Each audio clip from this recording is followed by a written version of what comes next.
It's 7 o'clock. All right. Evelyn, roll call, please. Trustee Wells. Here. Trustee Lee. Here. Trustee King. Here. Vice President Marcus. Here. President Wakely. Present. Welcome, everyone, to the public session for the January 14th, 2026 meeting of the Redwood City School Board. Bienvenidos. Our interpreter will now give instructions for how to access translation. Bienvenidos a todos para la reunión de este día, 14 de enero 2026.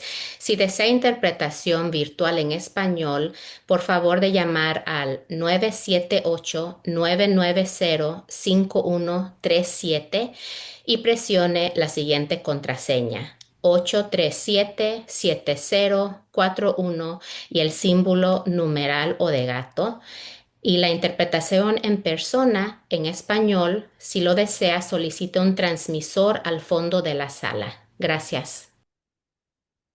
Thank you so much. The board encourages all members of the public to participate and to provide comment on issues of concern, regardless of whether or not they're on the agenda. If you're here in person, please fill out a speaker card. You don't have to give your legal name, but if you'd like for us to follow up with you, please consider adding contact information. If you're online with Zoom, you can just raise your hand and we'll call on you based on your Zoom name. If you're speaking on a topic that's on the agenda, you'll be called at the time that the item is being considered. If it's not on the agenda, we will call you in the public comment portion near the beginning of our meeting. To be fair to all speakers, comment is limited to 3 minutes unless otherwise noted. You'll see a countdown clock at the front of the podium. Next item is a report out from closed session. The board met in closed session to conference with labor negotiators pursuant to Government Code 54957.6. No action was taken. And now for my formal welcome. Hey, everybody. Happy New Year. And also happy World Logic Day.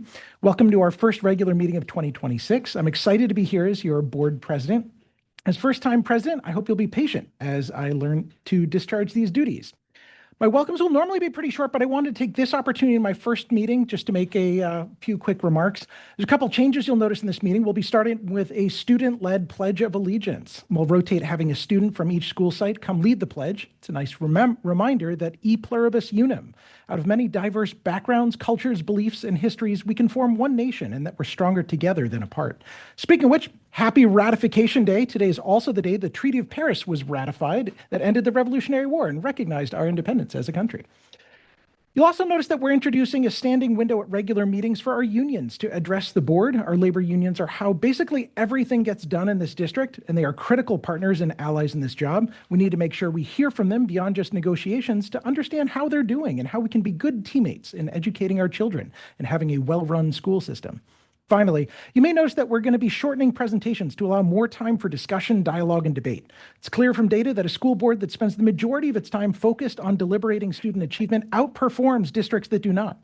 That also means that instead of just Q&A, you should expect real dialogue and even disagreement here. The 5 of us bring richly different backgrounds, histories, and perspectives to this table, and it's important that we hear from everyone to get to the best outcomes. It's my intent for our discussions to be vibrant, professional, and respectful. I feel honored to share the dais with such a thoughtful group. I want to share with you that my hope that honest dialogue about the things that are working and will not be seen as attack on anyone or attempt to find scapegoats. We recognize that everyone who is here, from parents to admins to classifieds to certificated, is here for the students, works really hard, and is trying to do the right thing. In industry, we have a concept of a blameless postmortem. If something goes really wrong, we don't look for who screwed up. We look for ways in which the system didn't work as intended and how we as a team can identify and resolve the root causes that led to the failure. I'm hoping we can engage in that here too and have tough conversations that we need to have, same side of the table, aligned on goal number 1, kids to excel at school. And with that, I'd like to kick our meeting off with our first student-led Pledge of Allegiance.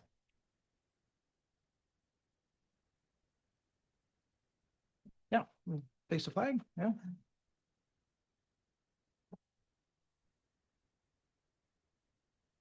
Red button. Red button. Okay. I pledge my allegiance to the flag of the United States of America and to the republic which it stands for, one nation, God, indivisible, with liberty and justice for all. Thank you so much. That was great. All right, and with that now, do we have any proposed changes to the agenda? Nope. Seeing that, does anyone want to move to approve the agenda? I move to approve the agenda. I'll second. All those in favor? Aye. All right, the agenda passes. Okay, and now we will open things to public comment. Do we have any commenters? We have speaker card here. All right. All right. And I will call to the stand Megan O'Reilly Green, make a public comment.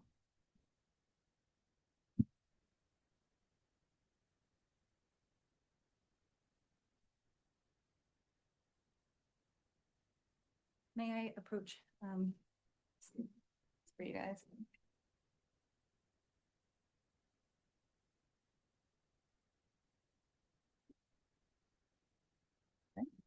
Oh, boy.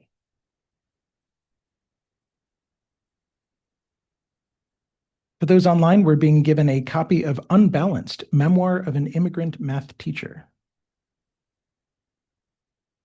Unrelated to Okay.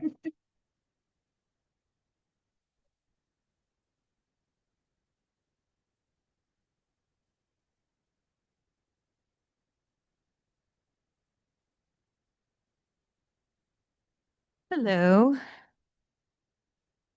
Thank you all for everything that you do and being our wonderful board members, superintendent, and administrative team. And thank you for letting me address you tonight. My name is Megan. I'm a mother of 4 children in the Mandarin Immersion Program at Orion. And I wanted to share that last night I heard Dr. Baker stated that he would try to find funding for our Mandarin curriculum under a special funder for next year, but expressed discomfort with the lack of ownership over a curriculum. Or the ability to train staff from within district employees, and that this would be the final year of hiring our curriculum consultant, Pearl. And I heard you say in the future that Pearl's contract for Mandarin curriculum will not be paid for. So for clarity, so that we're all on the same page, I wanted to provide the curriculum quote for Orion for next year, and also the actual contract for services for Kennedy from last year, just so make sure we're all on the same page with what we're talking about, if you guys want to look at it now. So her contract covers Mandarin books. It covers Mandarin writing assessment rubrics, writing assessment and data analysis, kindergarten oracy, as well as what's most important, I think, is professional development for teachers in years 1 to 3, so they can learn how to actually implement this, incredibly difficult, challenging curriculum for Mandarin immersion. For Kennedy, it covers basic translations of social studies curriculum, and right now there's no Mandarin anchor books for that subject at Kennedy, and the benchmark targets for Mandarin language arts have not been determined or solidified. So for me, it's difficult to understand why the district thinks that Mandarin immersion parents should, if we want a curriculum, if we want books, if we should be paying for that ourselves, to pay for the teacher training and the curriculum. And my biggest concern about this communication last night is that in total, we've raised $24,000 for the parcel tax initiative. So from where I'm standing with what I've heard last night, it's difficult for me to see a reason for parents not to prioritize contributing to their school site budgets next year instead of leveraging donations to help fund a district that doesn't appear to respect or prioritize their students' basic needs. So I was confused and hurt to hear those comments last night. However, I do realize that it's coming from a deficit of knowledge about our program, how it's developed and how it works.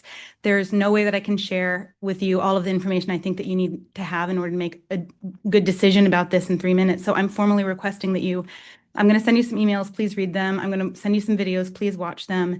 And most importantly, please invite Winnie and Pearl to present at a meeting justification for why Pearl is an integral part of our team. As a parent, I can tell you that we're repeatedly told each year that Pearl is an essential team member for Redwood City Mandarin Immersion, and that her yearly curriculum presentation is one of the most important meetings that our administrative team asks us to attend as parents. So having this disconnect between what we are told that we need to exist and what the district thinks is appropriate has had an impact on parents. I would like to see that board time dedicated to speaking with Winnie and Elva, as well as Pearl, and establishing a shared understanding of what basic and essential services for Mandarin immersion are and why. And thank you so much for your time tonight. Appreciate it. Thank you so much, Megan. I don't see any other public comment. No hands raised on Zoom. And so with that, I would now like to invite our labor union reps up.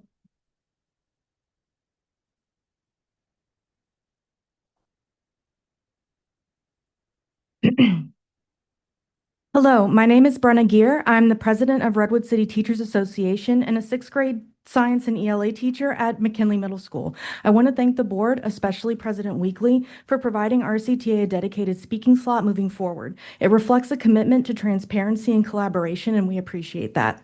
Tonight, I'm speaking about the initial budget cut proposal presented last night.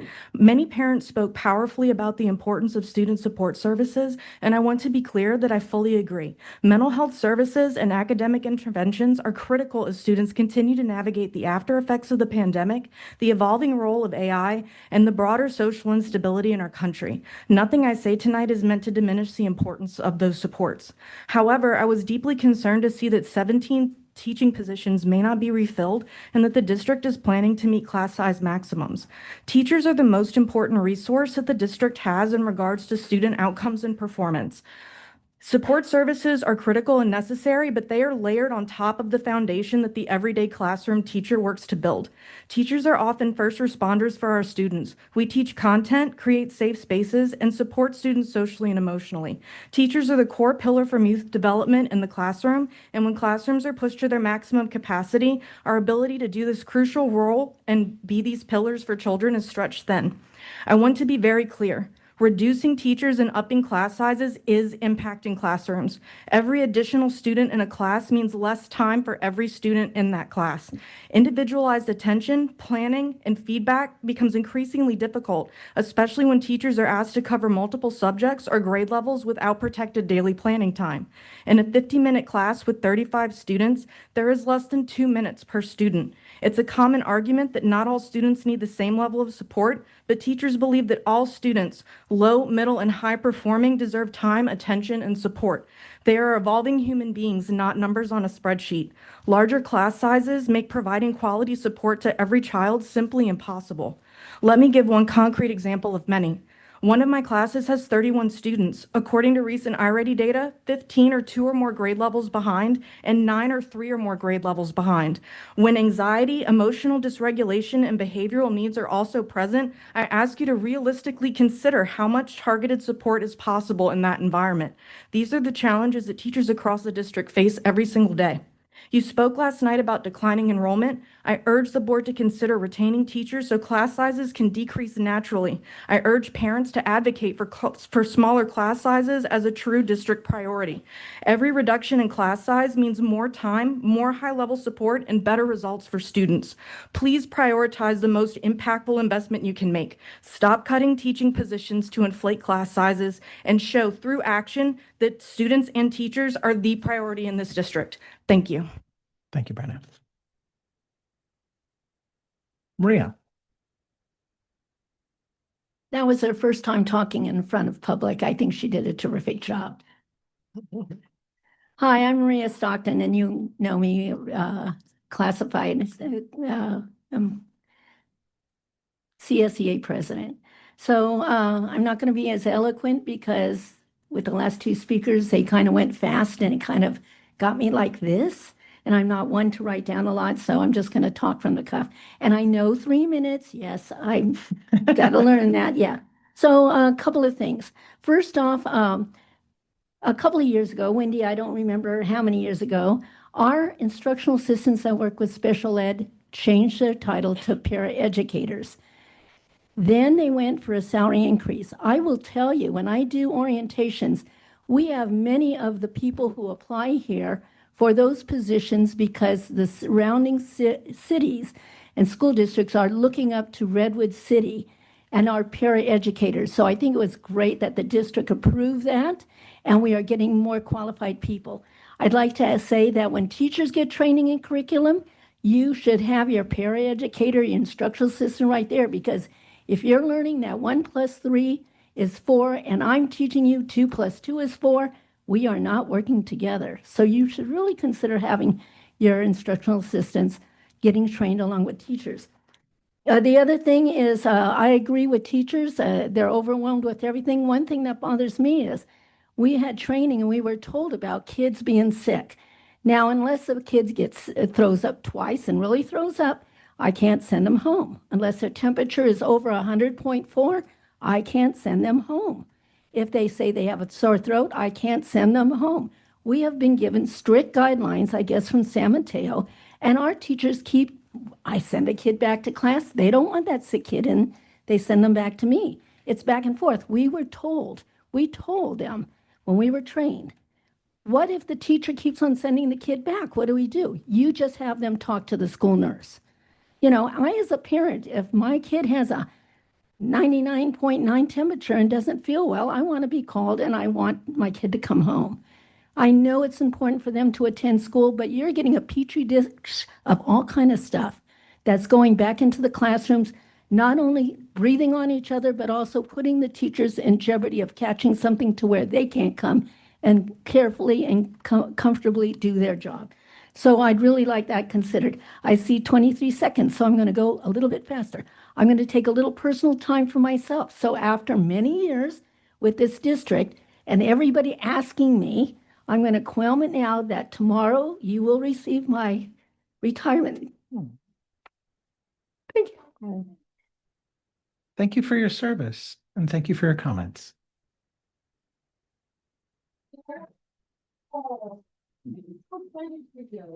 Well, everybody and administration are asking, so it's time. All right, congratulations on your retirement. Thank you. Yeah. Sorry. Oh. All right, next up we have is 10.1. We have our health and wellness program report.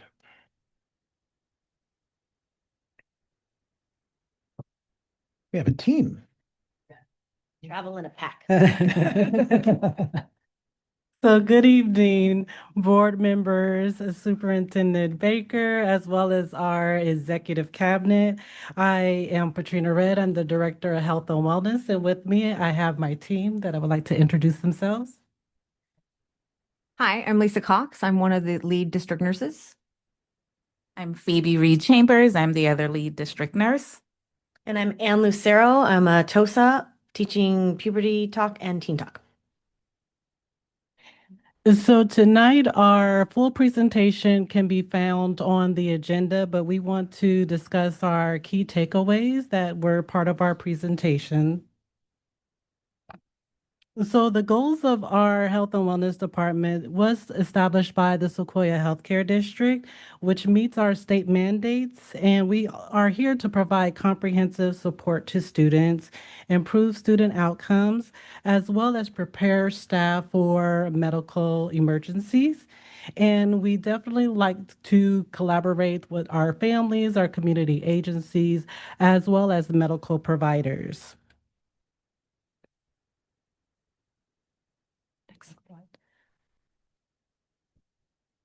Very tall. So the nurse and health services, the core services that we do, a lot of people thinks it's ice and Band-Aids, but we implement and maintain the school health program by supporting students' well-being. If they can't see, they can't hear, they don't feel good, they're not going to learn. They're not going to participate in their education. Also, we carry out health-related tasks in accordance with state and district policies. A lot of this is first aid, medication administration, G-tube feeding. There's a lot of things that goes on with what the nurses do when we're there. And I want to be clear with the medical services for nurses, we don't diagnose, we assess. So we will walk down and ask the children how they feel, what's going on, and we'll go from there and make referrals as necessary or call parents. All right, so I am going to go over a snapshot view of a school nurse day, and no 2 days alike, or each day is unique for each nurse.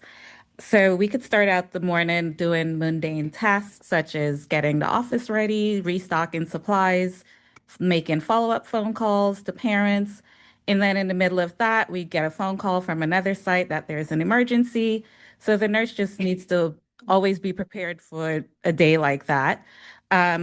We also focus on students visiting the office throughout the day. It could be for injuries, illness, helping them manage chronic health conditions such as asthma, diabetes. And we attend IEPs and 504s, and depending on the school site, small, large, it could be 5 per week or more. And also at the beginning of the school year, we attend more, and as well at the end of the school year. So this is just a summary of with the nurses. We have 4 RNs in the district and 2 office LVNs, and we have I want to say 5 one-to-one RNs. So to ensure equitable services and availability across the district, each RN is responsible for 3 school sites, 1 large and 2 small. So our students that we can see or that we assist is anywhere from 1,500 to 2,000 per nurse. So we organize the schedule to where we are usually at a large school 1 to 2 days a week, depending on the school and the need. And then the LVNs also, since there's 2, are responsible for 6 school sites to assist the nurse when we're not there. I want to point out when we're not at a school site, we are always on call for them to call us at any point for an emergency. We can walk them through a verbal assessment. We can also drive over to assist, or we will identify who is the closest nurse, whether it's another RN or an LVN, to have them go to that school site and assist if we're not close enough. And then always have them call 911 if that is an urgent situation. All right, so some key takeaways for the nurses.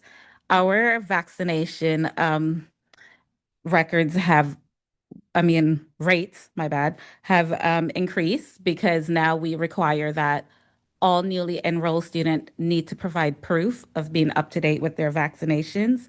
We have a few exceptions, students who enroll under the McKinney-Vento or have an IEP. Those students are given a little bit more time as required by the state.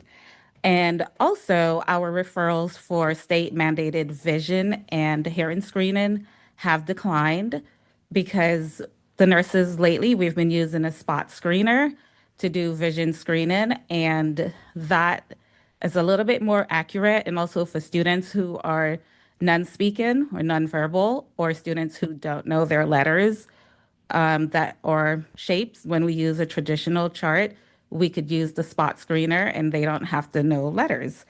For hearing, the partner that we use to do our mandated hearing screening, they have changed how they're doing that.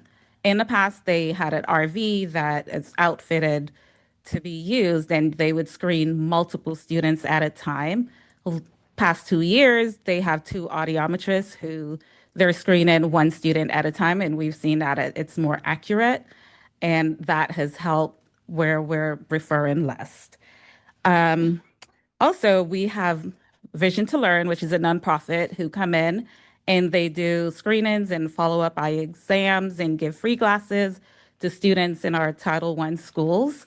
And they do a great job with that. But our team is we're actively looking for resources to help families in non-Title I schools who might need assistance obtaining glasses and eye exams. So if you guys know of anything, let us know. And I just want to add on that the services that our nurses provide actually helps to prevent those barriers from students that are struggling to meet their academic needs. And so we're able to identify the needs of our students and get them what they need to be able to see, to do their work, to be more engaged in the classroom. So I'm glad that our nurses are able to provide that service. And then as far as our dental data shows that we continue to have a rise in tooth decay over the years. In addition to the follow-up that Sunrises, our partner who conducts the screening in our enrollment department does, we will finally be partnering with an agency that will provide dental care for our students, and that will begin this month. And that dental care is exceeding what we were planning to do last year, which fell through, not to any fault of ours, but due to some compliance issues. But our partner will be Dr. Ruben Sorrell, and he'll be providing dental exams, fluoride varnishes, sealants, basic cleanings, and referrals to local providers. So we're using Garfield as a pilot, and then we hope to expand after that. In addition to that, we do help to support behavior, and our LCAP has funded board certified behavior analysts as well as behavior technicians in our district. And that helps to meet the goal one of the LCAP, and that's providing SEL support to our students. And our BCBA and behavior technician focuses on tier 2 and tier 3 intervention, and they provide targeted interventions and capacity building of our teachers, consultations with our teachers, as well as evidence-based interventions, as well as modeling these interventions within the classroom. And so due to that, I feel that we have seen a decline, and our data shows that there's a decline in individual student referrals that are being made, as well as classroom referrals. And also, I want to give credit to PBIS that's being implemented throughout our district at all of our school sites. So a lot of our tier 1 interventions are being put in place that's helping to reduce our behavioral referrals. And I do want to note, though, that the referrals that we are seeing, especially at our lower grade levels, there's an intensity of behavior support that are needed for our younger students. And so our behavior technicians and our BCBA are working with those classes and students that are impacted with that need. And so we have many board policies that fall within our department, and one of them is our comprehensive sexual education, which Ann Lucero will describe a little bit about her work with students.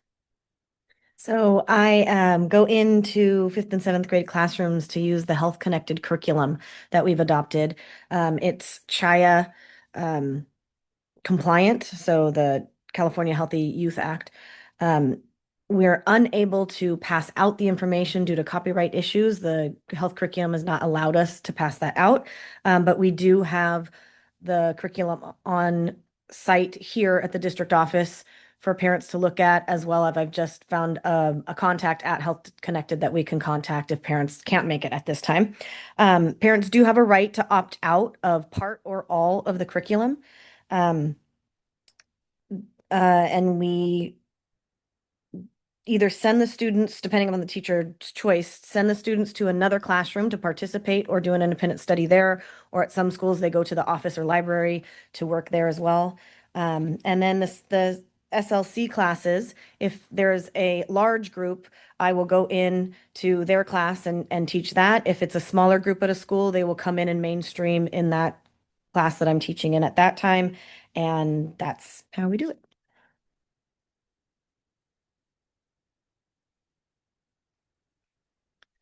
So on this slide, I want to give credit to the Sequoia Healthcare District. A big part of the work that we do is impacted by the funding through their Healthy Start Initiative grant, which allows us to do the work that we do in addition to the goals that our district has for us as well.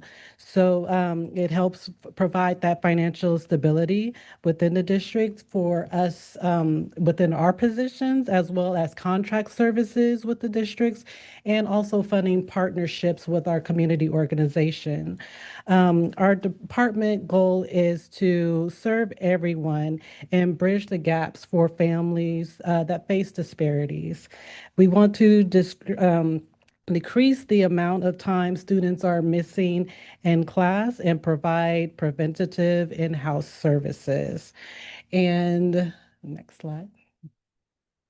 And we want to continue to work to support with our behavioral supports and continue to implement PBIS district-wide to decrease behavior and increase student engagement. And we all want to provide highly qualified staff to establish essential whole school, whole community, and whole child wellness.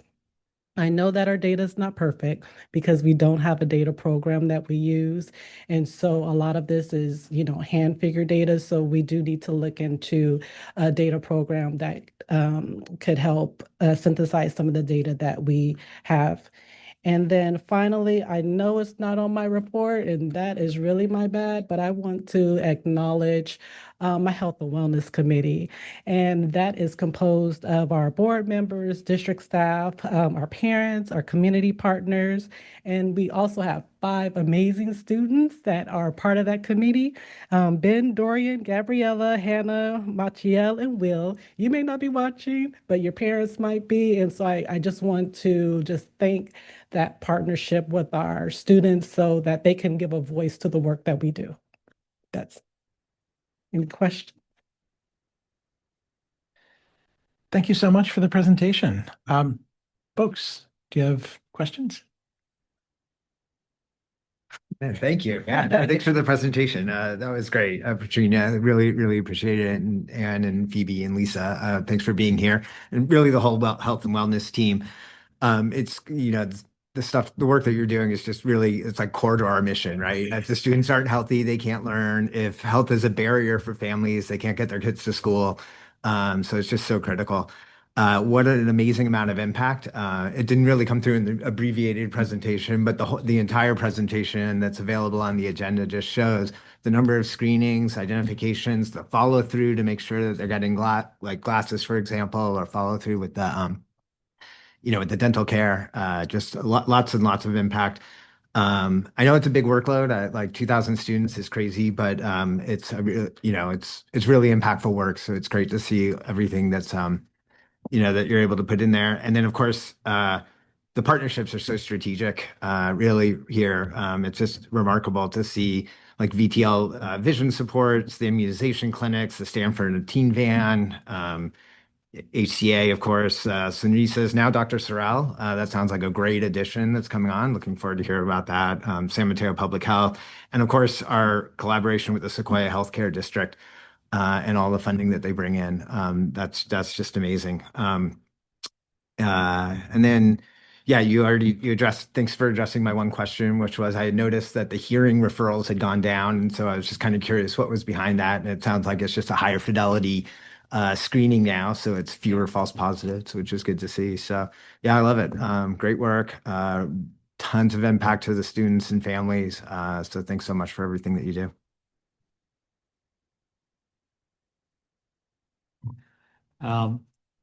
Mike, this is great. Mike says all the stuff first now. But I echo all of the sentiments. I had several questions that I asked and really appreciate you answering them in advance. A lot of them, frankly, were just me not understanding the program, and now I have a better sense of it, as well as I think a lot of what you addressed.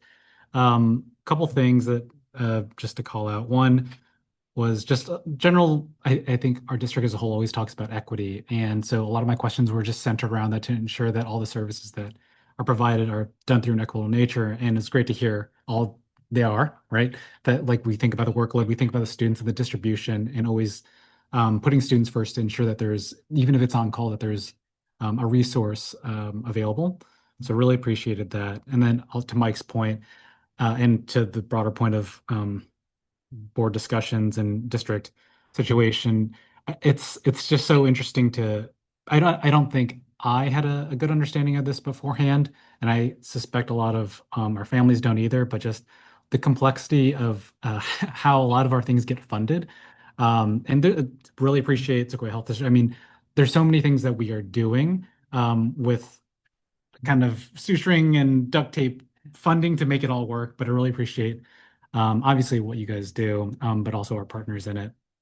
A couple things. Well, one thing is one question I did ask was about vision, and if there's a situation where there's a student who might need classes because they're screened, but it's not one of the Title I schools, and therefore they don't have it. It sounds like it could be possible just because we have limited resources, but I was very glad to hear that this is also something that your team is well aware of and really working actively to ensure that we are minimizing or eliminating those circumstances. I think that comes through with all the work that you guys do. So I really appreciate it. The one question that I'll ask, and is a little bit counterintuitive to where we are, but I think it's important, is obviously we have funding constraints right now. If in a magical world we did not have those constraints, what could we possibly do to even boost the services that we provide? And I ask that in the context of, I think we should always have an eye toward what we could do if possible, and then if we can work our way there. But we have to know what the vision is. So I'll put that to you.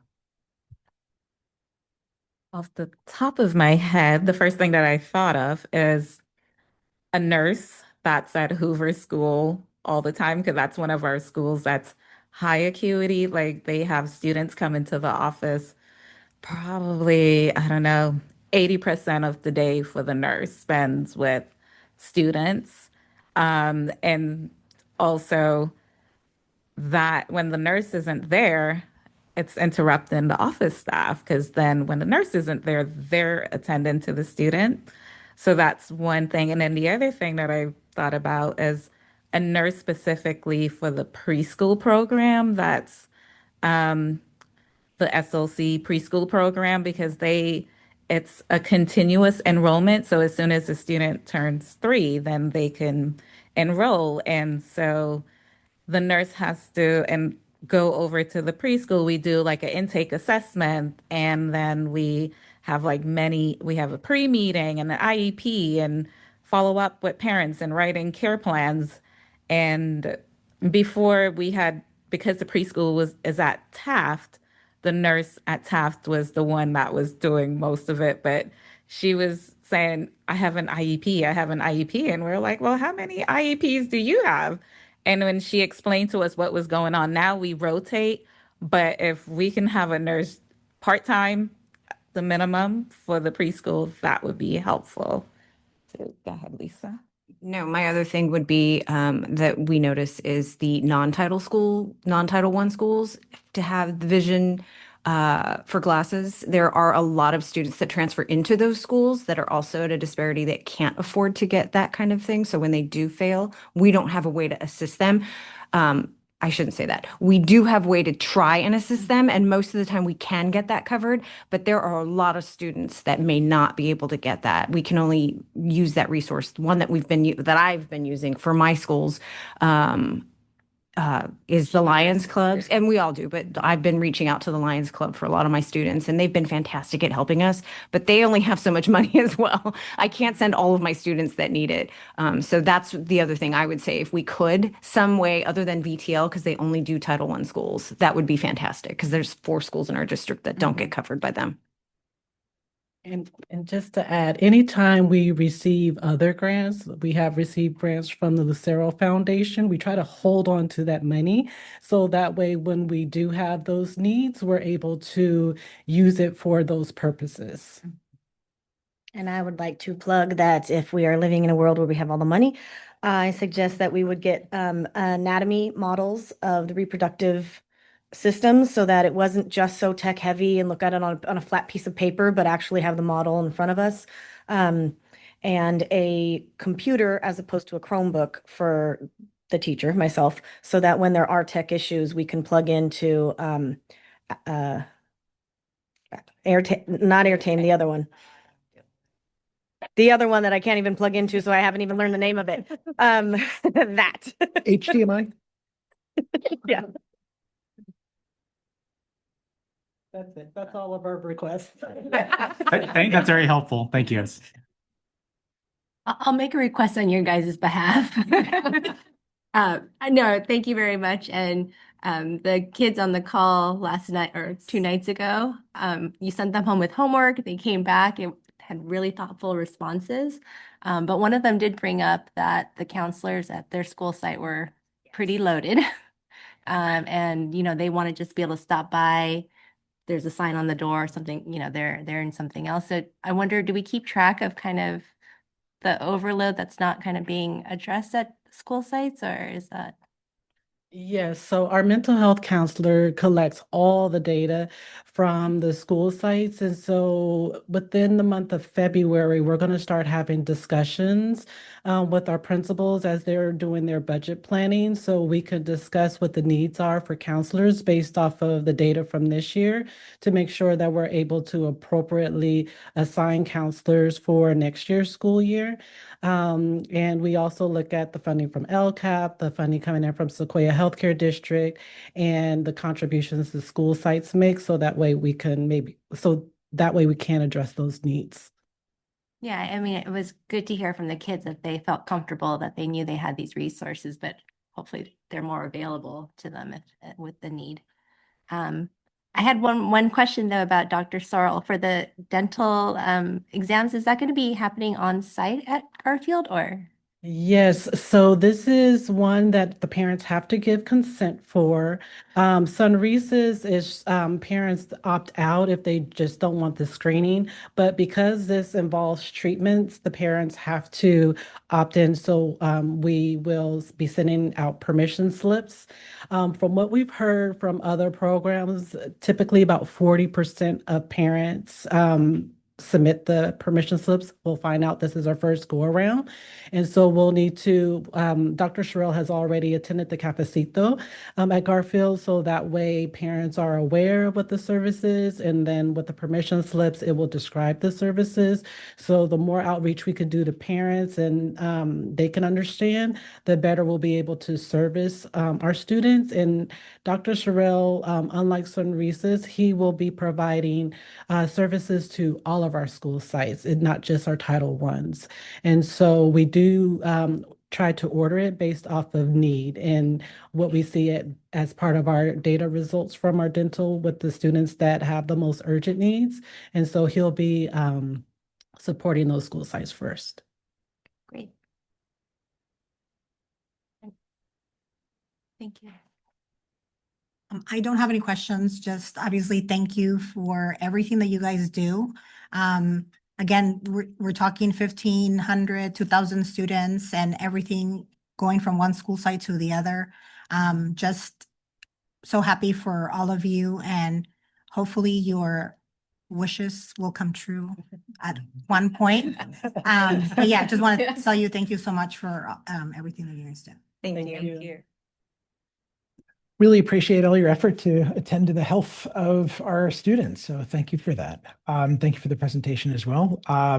I learned a lot from it. I also learned a bunch from the back and forth that we had in advance of the meeting. So thank you. I know that my comments are sometimes voluminous, but I appreciated your replies there. It was great to learn that we've got AEDs at every school site, for instance. It's not something that I knew going into this. And so it's wonderful to hear. I recently got my first aid AED certification myself.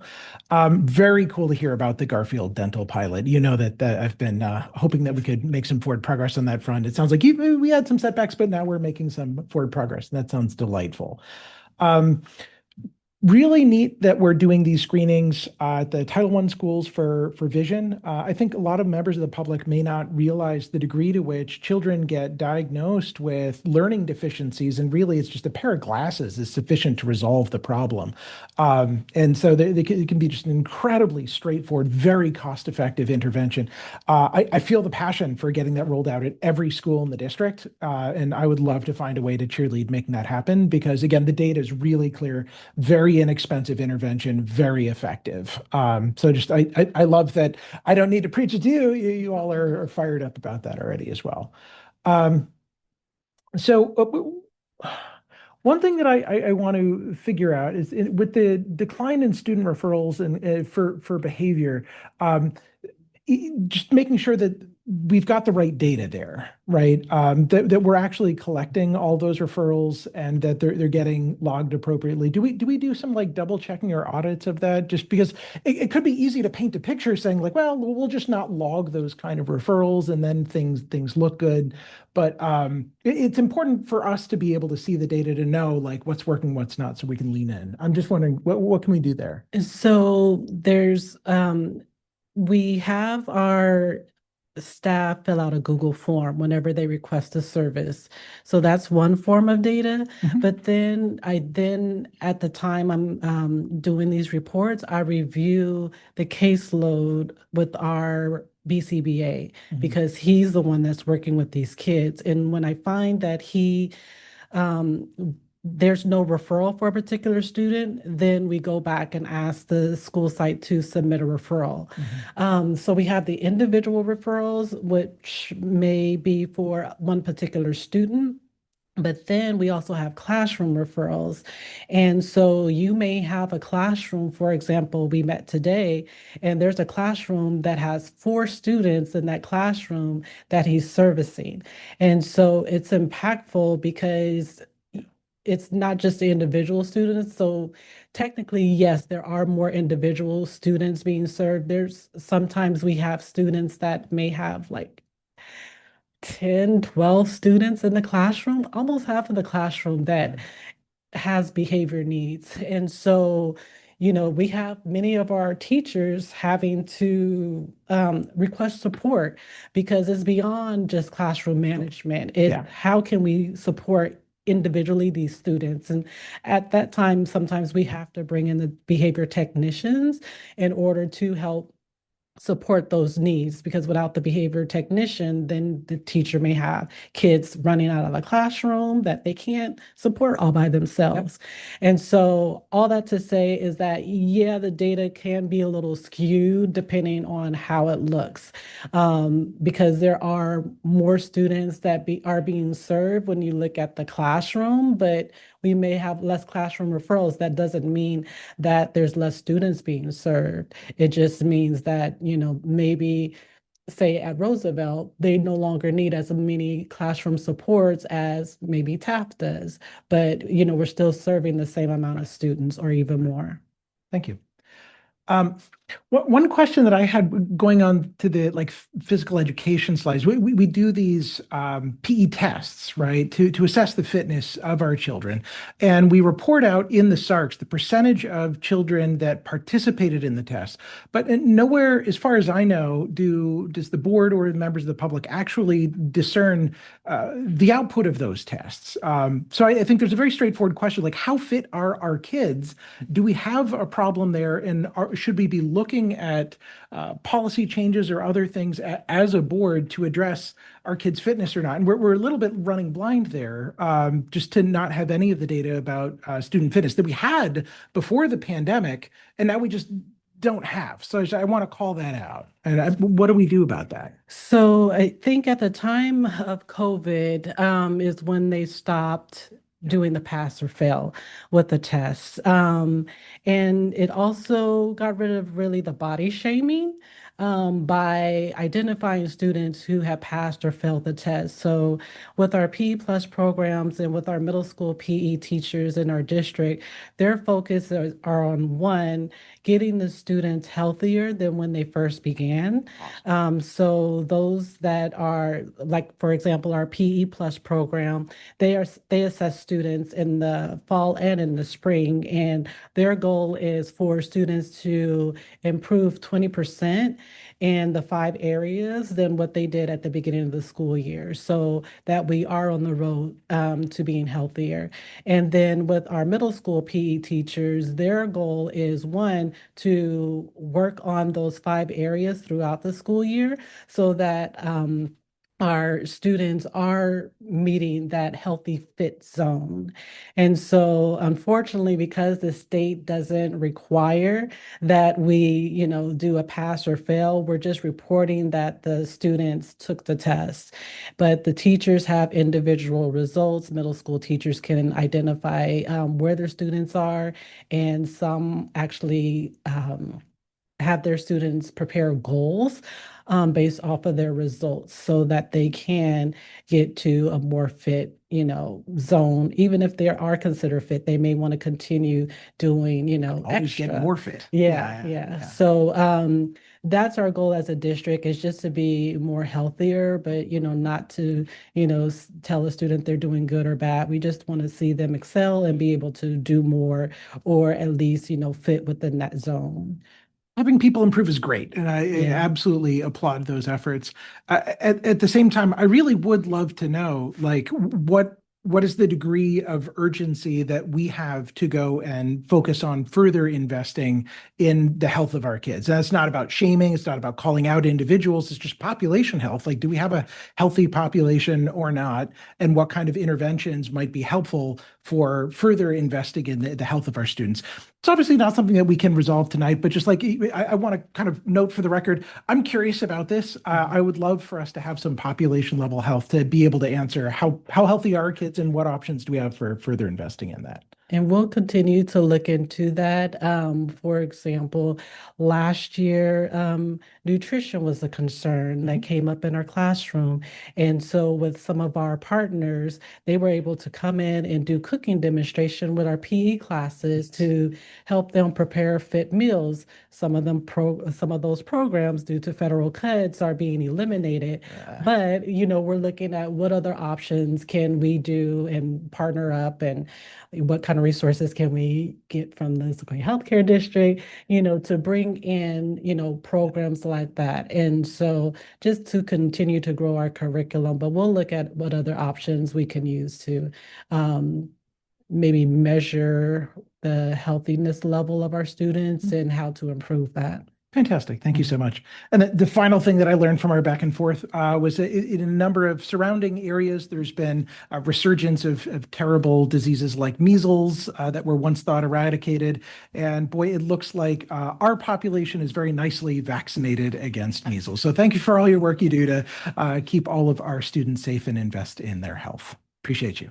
Thank you. Our team works really hard with these immunizations. You don't know how far we've come with this. So as a result, we don't have measles here. Yes. So thank Yes. you. Much appreciated. Thank you. Dr. Baker.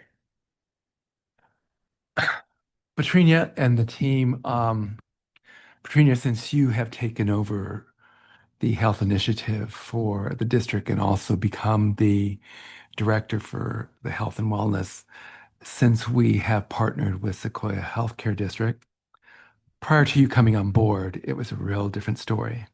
You have made immense progress on where we are today. So I want to thank you. I want to thank the nurses. Phoebe, you are right. Hoover, when I was at Hoover many years ago as a principal, I had 900 kids. That included the preschool, because the preschool was part of my population. There was a full-time nurse there. There was a full-time nurse. But I was not the only school with a full-time nurse then. So just for the board to know, every school had a full-time nurse, no matter what size you were. I wanted more, but the superintendent said, no, everybody gets one. But that's something that I think the board should really consider and look forward to and see how we can provide that funding. I don't know if Pamela is someone's ear I should be talking to, because Pamela is the CEO of Sequoia Healthcare District, and Pamela and I kind of started out together in the realm of me being a superintendent and her being the CEO, and really has helped us move this program forward, work with you nurses in making the program that it is today with your leadership, Petrina, not the previous, but yours. We've come a long way, and for those board members, and I don't think, were you on with the previous director we had or not? I don't think so, right, Wendy? I don't think any of these board members were, right? I don't think so. I think It's not been 4 years. This is going on the fifth. right in the pandemic, right during the pandemic, but it's just taken a total turn for the best with what we wanted for the district. It took time, and Pamela understood, and Pamela, who is, like I said, the CEO, helped me get to that direction, to where we are today with your leadership. So kudos to you, kudos to the nurses where we are today, the different types of programs, the PE Plus, even though there is a portion that we pay, the majority comes from the Sequoia Healthcare District. And I think we are the district that gets the most dollars from the Sequoia Healthcare District, if I'm not mistaken. I know, and every time I go to those meetings with Pamela, and if Pamela wants me there, I go, because I don't want us to lose any of the money. But it's come a long way, and the counseling piece also, which they support, not our own counselors that are at the school each day, but the One Life counselors that we have at this point in time. That's another piece that they give us, which is a real positive for our students and for our staff that work at the school sites. I just want to give you kudos, and I'm so grateful that you're leading this program forward, and the nurses are with us moving it, and you correct about the measles because they are on top of it. I remember them coming in. These kids cannot come back to school. You understand that, right? I go, no, but they were out there making sure that they got their vaccinations. So thank you all. And Anne, thank you so much for joining the team. Really appreciate it. To be back. Great. Thank you, Petrina. Any other questions there? No? Thank you so much. Appreciate you. Yeah. Next up, we have our presentation on California Reading Literacy Project. CRLP. All right, so tonight, Branya and Laura from my staff will be presenting our professional learning that we've been doing this year.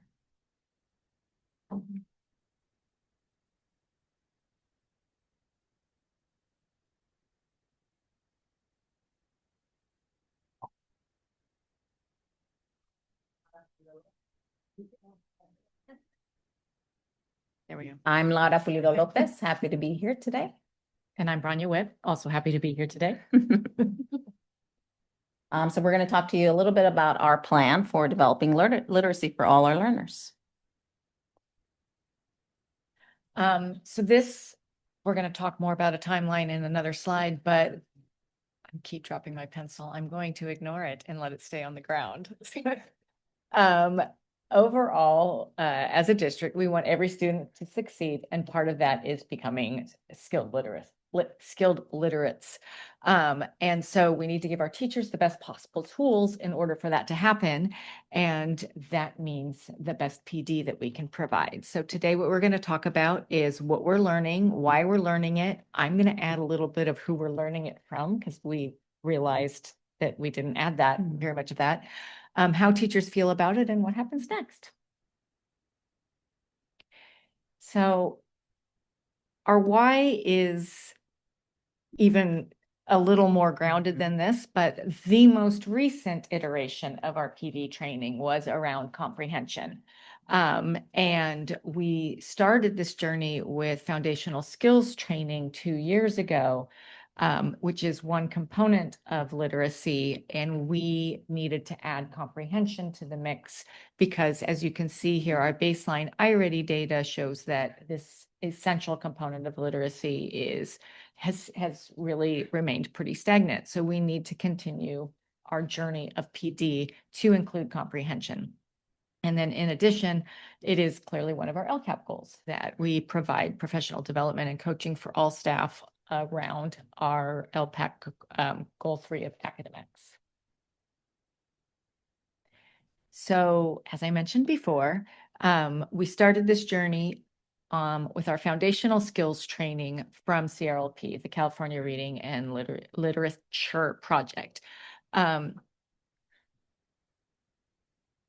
Literacy is a really complex skill that involves many skills that are intertwined into a larger skill. You cannot train foundational skills and comprehension together and do it well. So we separated it and we started with foundational skills because it was a bigger need. We did not have anything that fit with that component of literacy. So it made sense to start there. So we started with CRLP and with our Hegarty curriculum 2 years ago, trained all of our TK through 3 teachers and provided Hegarty foundational skills curriculum for the English language K through 2, and we provided Aprendo a Leer foundational skills for the bilingual and immersion K through 2, also 2. And it's worth noting here that that curriculum, though, went K through 2. So our current 6th, 7th, and 8th graders did not benefit from that curriculum. They were not, we hadn't adopted it yet. But one of the outcomes of that, partly because our teachers were so on board and they came to us with the need and understood that they needed it. and because our training was provided by this organization that did it so well, and because it has become such a focus of the district and the administrators and the teachers to work together to make sure that everything is happening the way it's supposed to, we really are seeing very big gains in the foundational skills of our K through 2 students. So in 24-25, that was kind of the maintenance year where anybody who came onto the district was given the training, and then the practice. Let's get better at it through practice. And then this year is when we added in the comprehension training for our 3 through 8 teachers, and in 6 through 8 specifically social science and science, and in 3 through 5 all teachers. This finished just last week. So there are many things I personally appreciate about going with CRLP for this training. They are out of the UC system. So it's really sort of a 3-pronged approach from them. One is that they are clearly experts in literacy and in learning how to read. They understand the process of learning how to read. They understand education because they are the UC system and they're out of the School of Education. So they understand all of the parts of what is it that we do to make this work for teachers and to work within instruction. And then they're also a UC, so they understand research. And so they make sure everything that they do is grounded in all 3 areas of research: the literacy, the education, and just the research on research. And so these are their goals that they crafted for their PD program. That through the training, teachers are going to learn to plan with intention, to improve motivation for students, to scaffold rigorous texts, whereas practice oftentimes without this kind of training is more to simplify rigorous texts so that students aren't asked to be challenged when they read. This is more about keeping the challenge and making it accessible to students. Aligning the content with the California frameworks, both ELA and ELD, because again, it's the UC system, so they understand that we need to be grounded in California. And then providing support so that students across the spectrum can access this text and teachers feel that they have the tools to do that.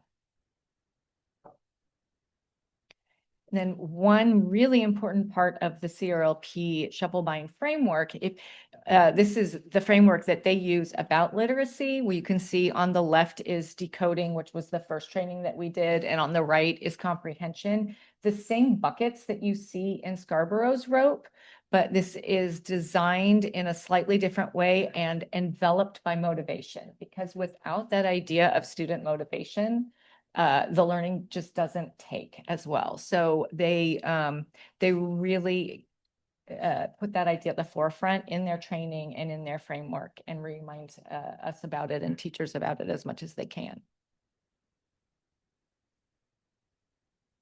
And again, grounded in California, grounded in the California ELA and ELD framework. So those are at the forefront of everything, building that bridge between what the state frameworks are, what our curriculum is, and what works.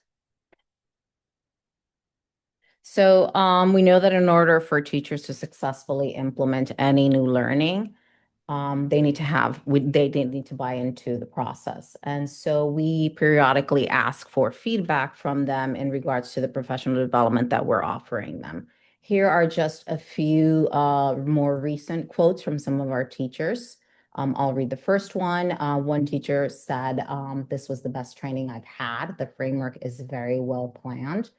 In general, our teachers feel that the content that they received was valuable. They feel that the quality of the CRLP training has been one of the best that they've had in the past.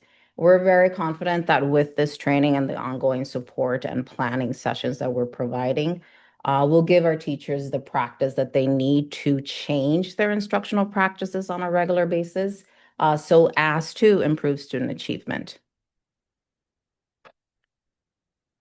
So we want to tell you a little bit about our progress so far. In addition to our teachers participating in this very comprehensive training around reading comprehension, there are also things that we're doing in staff development to support the work moving forward. So one of those is that we are available to support teachers in the planning of these instructional practices. Teachers learned about this 10-step process, which I'll tell you a little bit about in a minute. And coaches are available to plan with teachers every step of the way. That is in selecting the rigorous text, in analyzing that text, in planning for the implementation of these lessons. We're available to model lessons, to co-teach, to observe teachers and give feedback so that they can reflect and through that refine their practice. In addition, we have created a bank of resources that are available to teachers on the staff development website. These resources are constantly being updated. So coaches often being updated. Coaches, along with teachers at all the sites, are working rigorously to create these lessons that are then shared across sites. This work is going to continue the rest of the year, and probably we're still going to work on this next year and even the one after that. And then finally, we know that in order for change to take place in the class, at the school sites, leadership has to be present. Leadership has to be involved, and they have to be informed. So principals met with our CRLP experts where they too learned where they too learned about the content that teachers were going to be presented with, and they learned strategies and look-fors in the classroom so that they can also support us in making changes across the school sites. So we mentioned this 10-step instructional flow.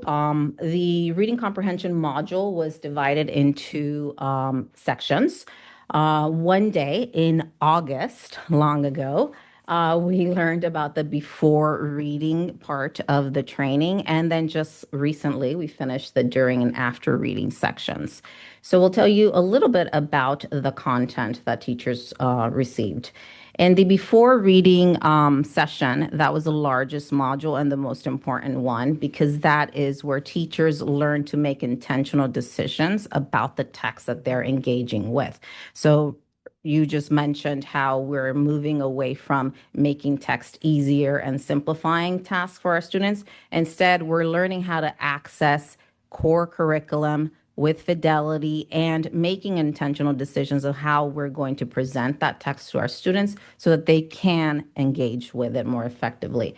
So here, teachers learned how to analyze text for the language demands. They learned how to create clear objectives and communicate them effectively to students.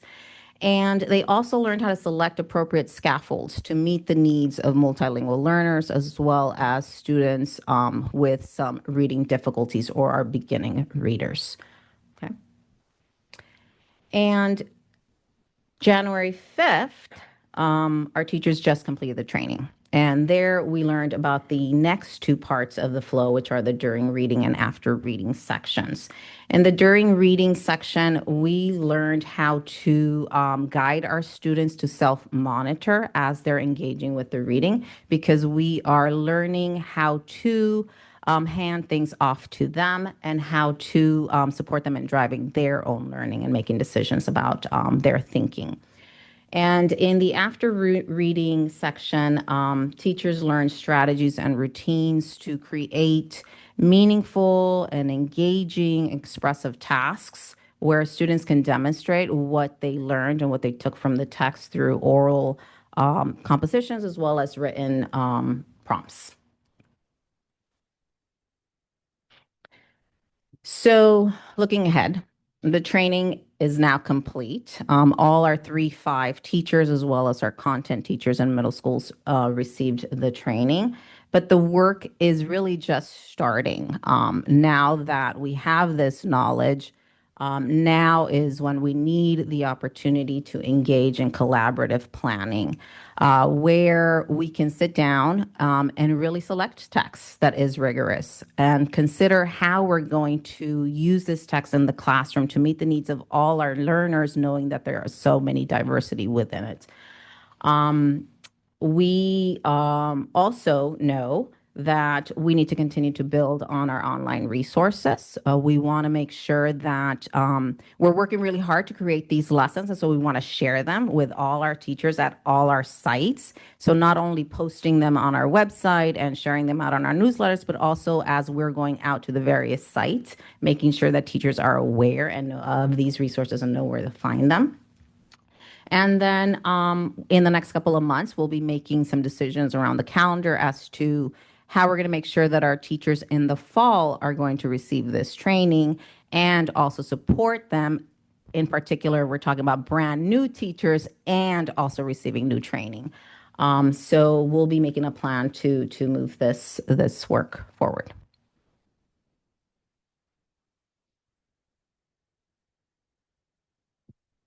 So I think, and our children are adorable. Yeah. Yes.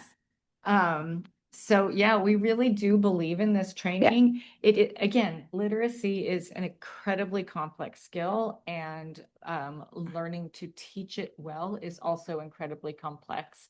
Every time we've been through this training at least three times at this point. And every time I go, I still learn something new, and I still learn something that I want to get better at.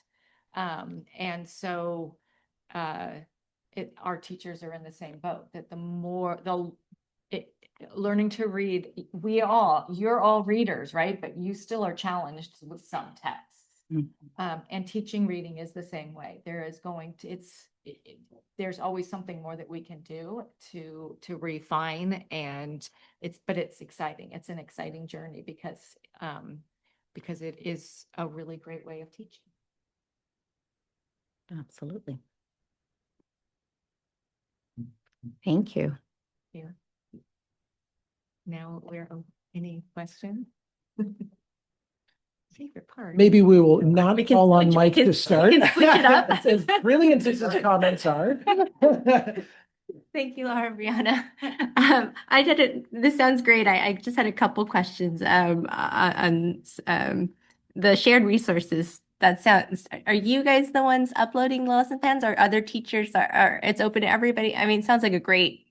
So we have a crowdsourcing link, and we have received some resources from teachers. We've been making both of them, or often we're making them in collaborative groups with teachers. But then, yeah, we have received submissions from other teachers as well. It's one thing about teaching is that crowdsourcing isn't part of our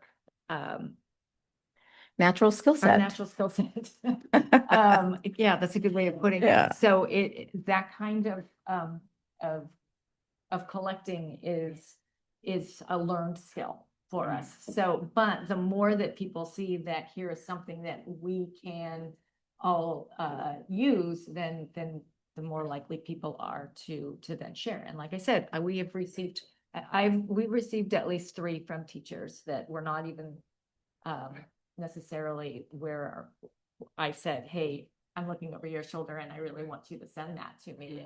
It was given freely. So hopefully there will be more. And I think I failed to mention that the resources that we are putting out there are all using our district adopted curriculum, because we want to make sure that we are using rigorous text at the various grade levels. So that's also something that we're ensuring as we are receiving these lessons, as we're going around the sites and collaborating with teachers to create these lessons, we're ensuring that we're using adopted curriculum. And one thing that's really exciting to me is that, for example, one example of a VBO that we received was not for our ELA curriculum, but for our science curriculum. So teachers are transferring the idea to support reading in other content areas too. Cool. And the other question I had was about coaching. I know it's such an important part of for the teachers and for our students, and we're always kind of short on coaching. do teachers request or we choose teachers, or how does that happen? Yes, please. So we have coaching at designated sites, which are our target sites. So for Laura is at Hoover, Branya is at Taft right now. But Branya wears many hats. And then we have, so our targeted sites have an individualized coaching, but there's always other sites that may not have a coach and always request support as well. And so one of the things, just so that you know, that we shared with principals just this Monday as we were reviewing is this takes time to implement, and so they need to build in dedicated planning time throughout the year, whether that means release days or half days. Principals really need to be able to provide the teachers the time built into the rest of this year. And then I told them for next year as well, because this does take a lot of time. We're not expecting that every lesson is going to be this 10-step, but we're going to build their skill set so that they begin this year, so that then there's a shared resource, so that, we're not having to duplicate all the efforts. So it's a process that we're going to go through this year and next year. And given that everything always kind of takes a little bit of time, are we going to focus on comprehension again in the fall? Is that we're not adding any more? I think we really need to. We've really have added 3 separate curriculums in 3 years, and the math, right? So it's really 4. That's a lot. Our K-5 teachers are stretched thin. They have to plan for every single subject, right? And so it's a lot when you're trying to do all of this training and trying to learn the curriculum at the same time. Again, our middle school, they have a little bit more stability in they haven't had any new curriculum. So they are taking it on a little different mode. And again, they have, they're able to focus on just one, and I can do that multiple times, where in the elementary, it's not that way. So we're not adding any new initiatives next year, because to do this work, it takes time, right? And we want our teachers to really embrace, provide them the opportunities to really plan for it, so that it becomes part of the system of the way they teach. And so it's going to take some time for us to really get this going. And we're hoping that I know I heard from a site that's not where we're not coaching, but the principal shared, oh, they're doing this way. We went in and we got to see this. So it's exciting that now it's coming together, that they're starting to see this roll out a little bit more and putting an emphasis on it. I have a second grader, so the assessment piece that got rolled in, I think it's very helpful for him to see where he's at and kind of see that pretty often. And so, yes, I am also getting stressed about 3rd grade comprehension. But thank you very much.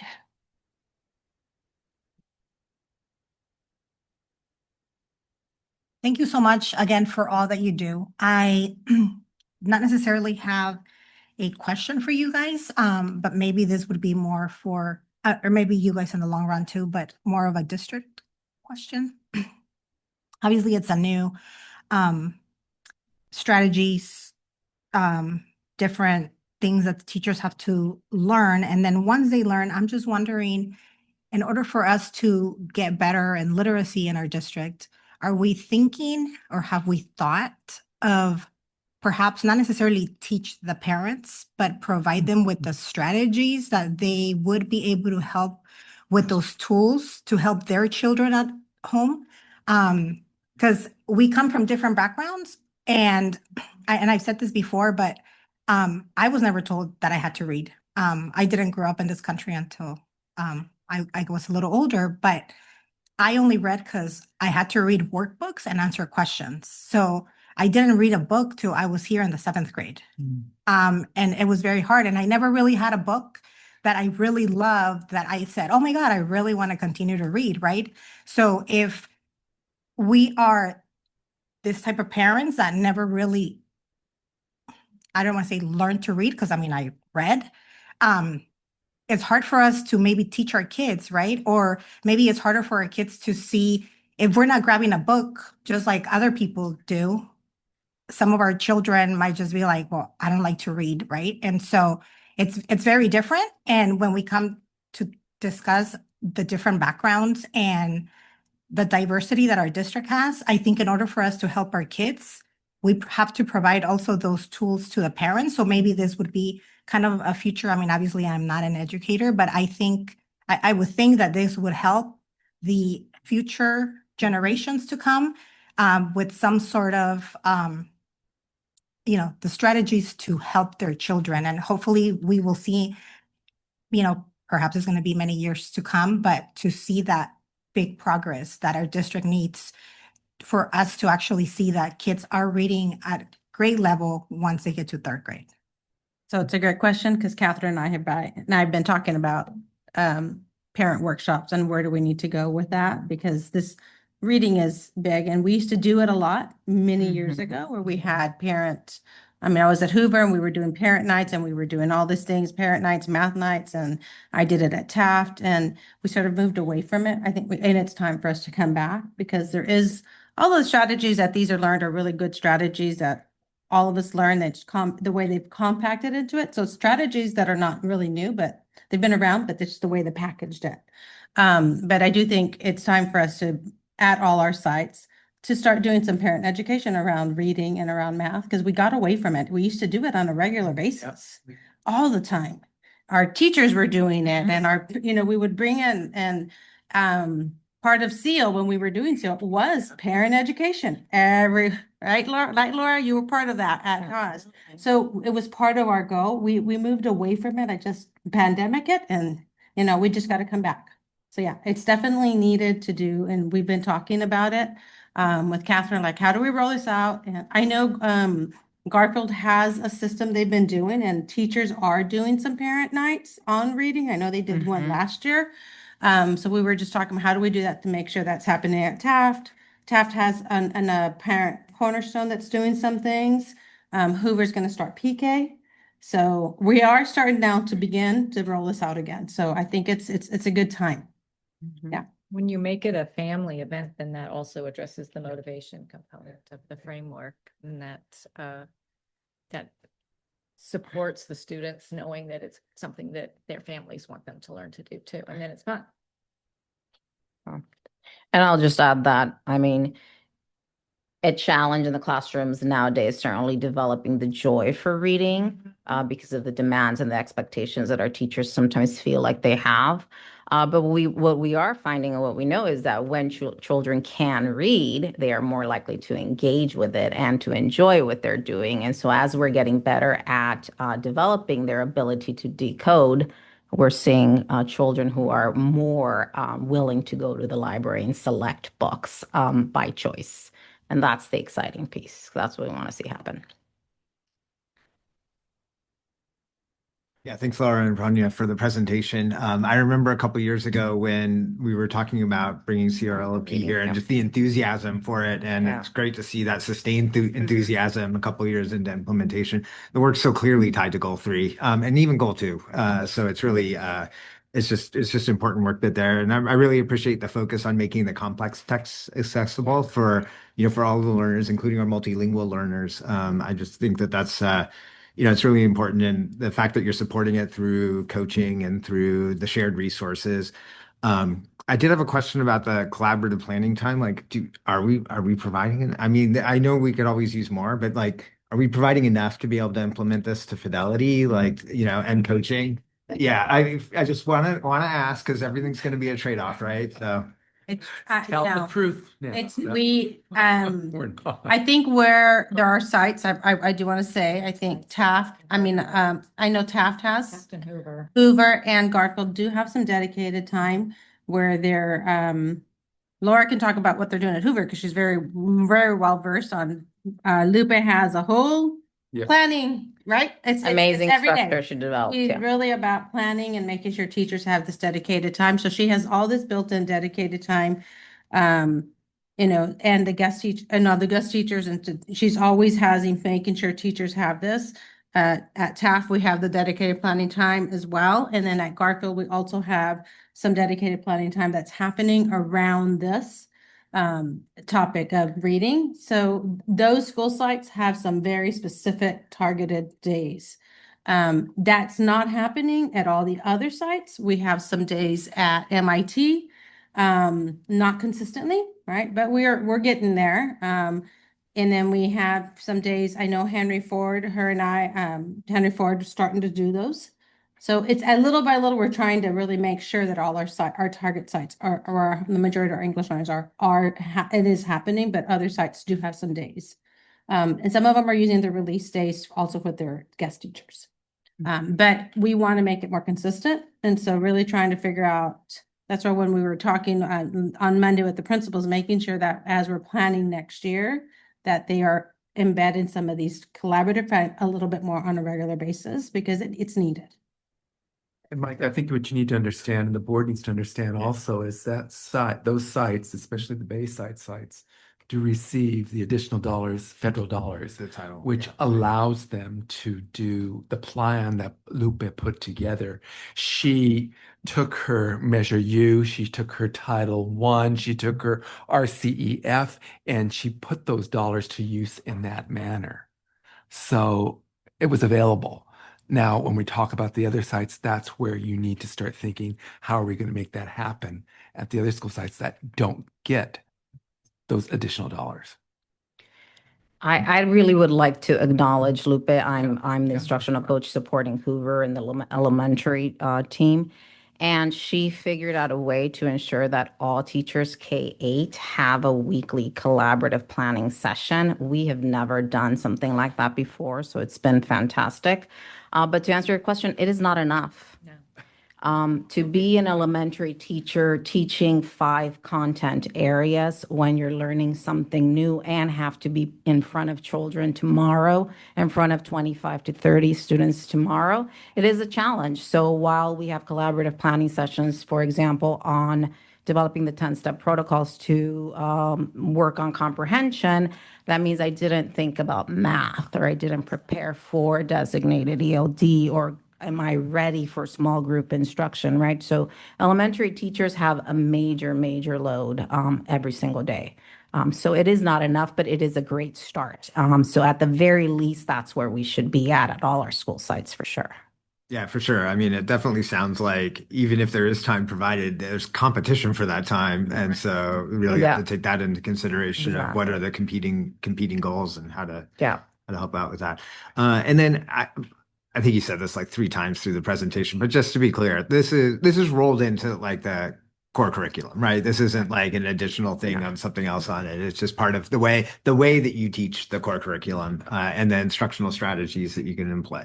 One of the really great aspects of using CRLP is that their training is curriculum agnostic, and it is specifically designed to be used with whichever core curriculum you use.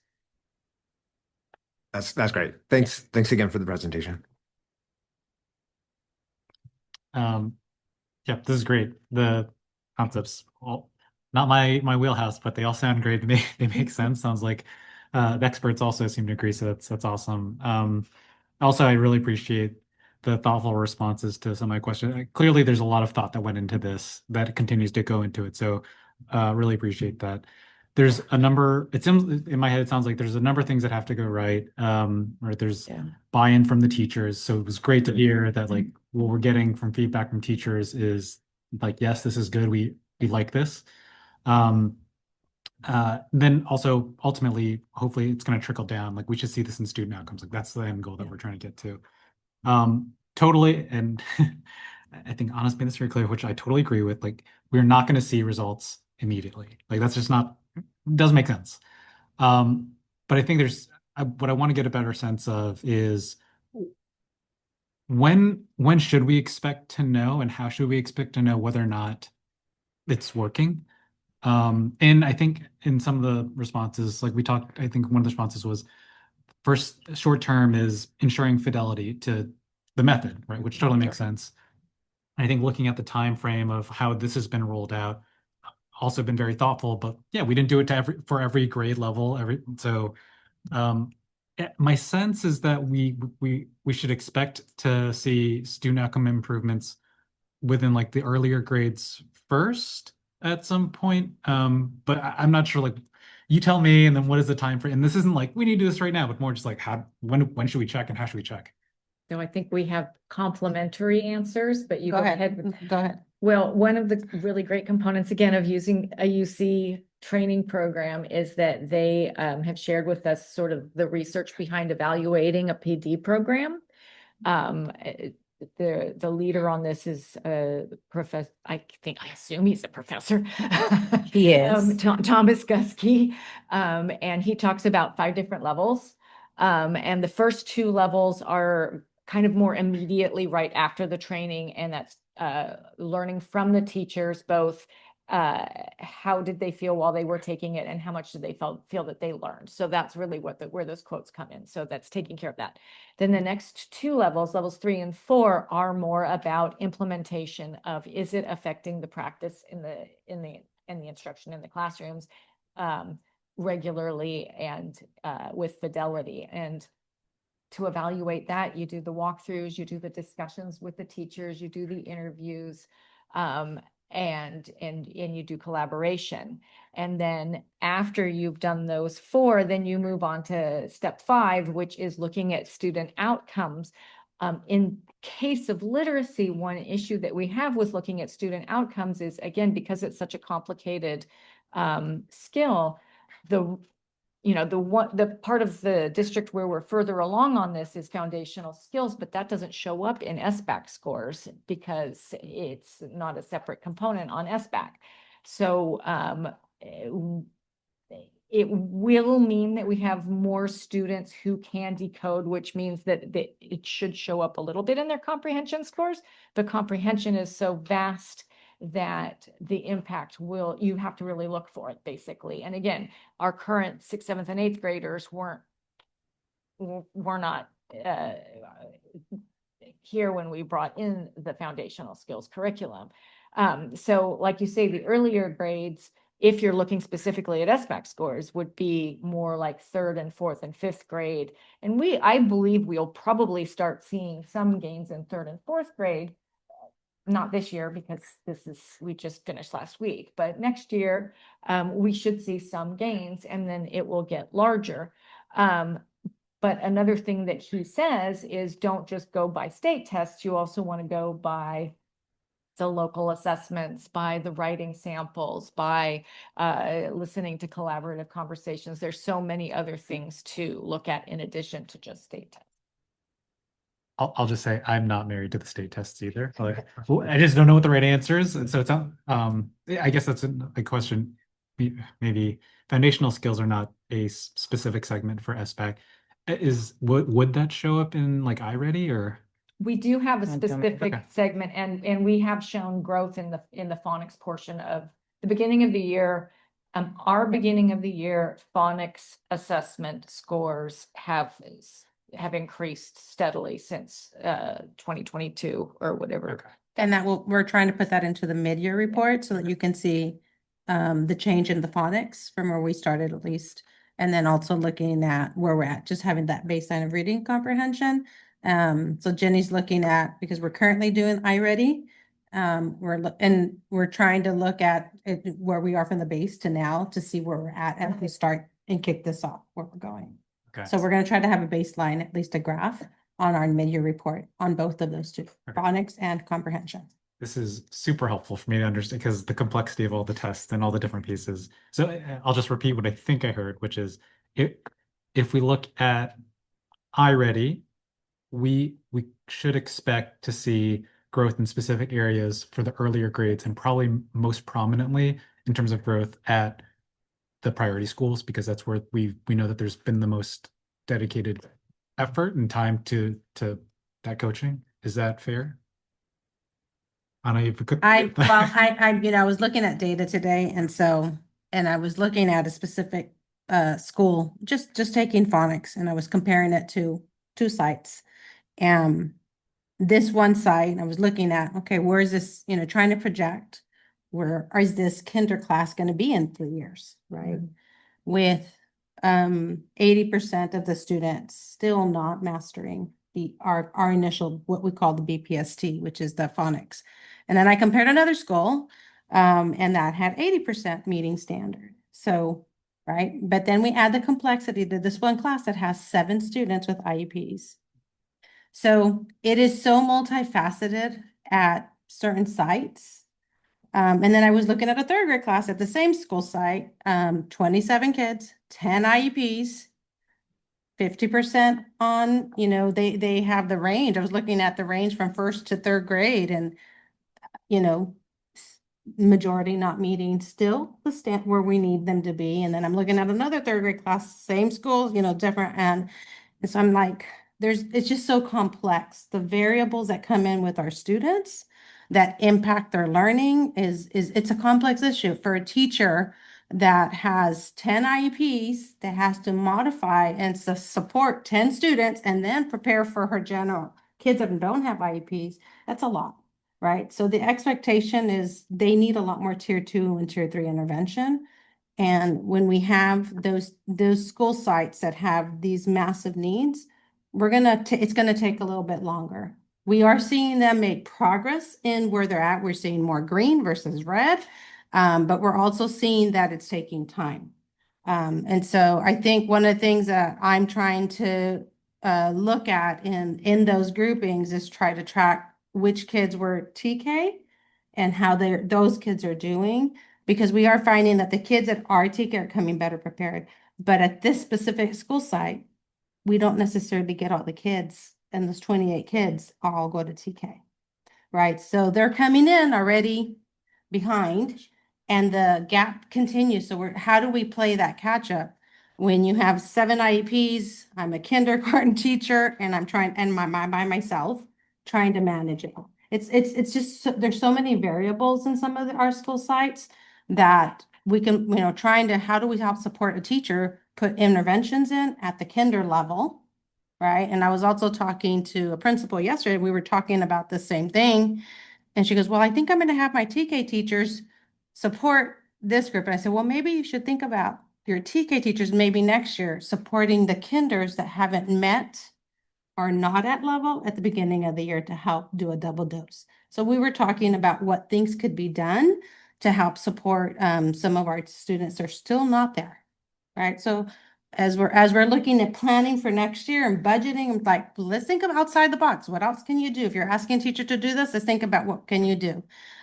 Today we were talking with another principal, like, well, can I use this? Well, maybe you could do that and pull them from the after school program, look at your students. So we really have to be creative about how we can provide some extra tutoring services within what we're doing as well and supports. So we are going to see gains. It's just going to be slow and steady. Okay. And so some of our sites just have so many variables. I totally get it. Slow and steady Yeah. is Slow and good. steady will win the race. We'll get there. Slow and steady in positive direction. Yeah. I'm still all in favor of that. And totally hear you on the complexity of it. I'm sure that we'll get to this at the other. And Ronnie has mentioned, go. Just wanted to add that when you talk about complexities too, there's also the complexity of assessment. And so it is important for us to use more than one metric when we're talking about growth, because iReady, for example, many of our first and second grade students still think of it as a game instead of as an assessment. So we need to bring in the BPST score that Anna was talking about, because that is also going to be a little bit more reflective for some students than the iReady assessment. Is that by design, the mindset of iReady to be a game, or? So it's not by design, but you're trying to catch kids' attention, right? And the younger age. And so there's always a game where there's a break and they're playing a game and then they're little characters, and it's supposed to not be intimidating. Yeah. But when it's not intimidating, then when you're 6 years old. Yeah. So we have one test that does not really give us growth data. And then we have another one that we might have fuzzy data there as well. But it is giving us data at least where we can, if it's consistent, we can see over time, okay, are they moving? So the one thing that is, it's not giving us exactly what we need and in terms of the bigger scope, but we also are moving, we've been moving towards more common assessments at the site level where teachers are using it to guide their instruction. That's the valuable piece, really, besides, there's the bigger one, but this is the valuable where they're looking at it like, okay, this child needs this. Like, that's the work that the collaborative work that really needs to help. And that's where the BPST comes in. That's where reading assessments come in. And on iReady, it breaks it down by whether it's informational text. And many of our students have that informational text where it's one an area that's a lot harder for them. So it gives us information that says, okay, this is what we need to work on more. Got it. And so that's some of the work that we've been working on, the complex text, is making sure we're breaking down that informational text. I'm all in favor It- of all the things, slow and steady growth, trends, and not like individuals, because individual whatever, you're just gonna have different ideas and different circumstances. And I'm not married to like any specific test. I just rely on you guys to tell me like how do we know? But it sounds like you guys are very much on it, which is great. And please keep us on track for making sure that we're looking at the right stuff. Thanks again. Thank you. Thanks so much. Literacy is so important. It's in many ways it's job number one for our district, right? And something that I'm going to be continuing to champion is like getting all of our kids fully English literate by end of third grade.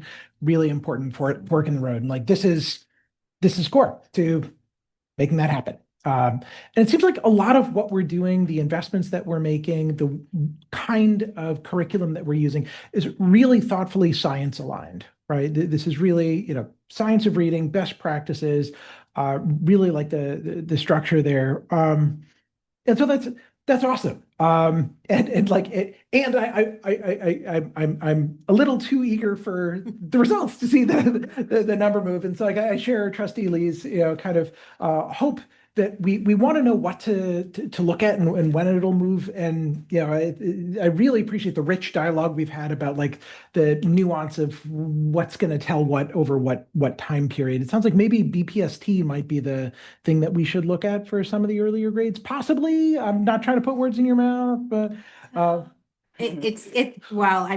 I'll have to show you too. The complexity of trying to just analyze it. Report Both of you us. last year.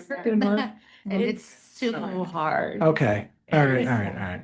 I mean, it really was designed for instruction, for teachers to make informed decisions about their teaching. So we really couldn't come up with a way to use that data in that way. But I just wanted to add that in addition to developing the English literacy skills of our students in Redwood City, we're also committed to developing biliteracy skills. So we also have Spanish bilingual programs.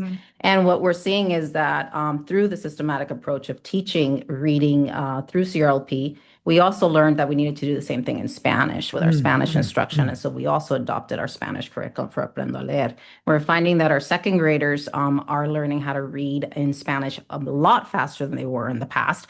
And those skills are transferring to English. So we're seeing our third grade bilingual classrooms already coming in with strong skills in decoding in English as well, because we're beginning to develop English reading skills in kindergarten now too. Fantastic. So we're really excited. Yeah. It sounds like progress. We're Sweet. lots of progress. There was a lot of mention in the discussion about like rigorous material, and that doesn't sound fun for a third grader. Like in my household, there was a lot of Captain Underpants and lowbrow material in Investigators, which has just a painful number of puns in it if you've ever read it. Like, are we making sure that this is like the kind of stuff that they're going to want to read, that's engaging? I mean, that's part of the work that we're doing is we're intentionally choosing the text that we think that our children are going to find the most relevant of the choices in front of us. And the background that makes them interested in it so that they see the relevance to their lives, which is one part of the reading process. Because, your question earlier about whether or not we're going to see gains in the sites that are receiving the most coaching. The reality is that to become a literate person, you have to have the background knowledge and the vocabulary in order to make sense of what you're reading. And so we see that disparity across Redwood City, right? So if we take a text and don't invest the time in developing the background knowledge to get kids excited to engage with us, then definitely they have no motivation to participate. And so luckily that is the before reading part of the training that we just did. So in the next few years, we should see our teachers feeling more confident in just getting in and tackling a text and figuring out how to approach it much more faster, because that's where we need to get to. Sweet.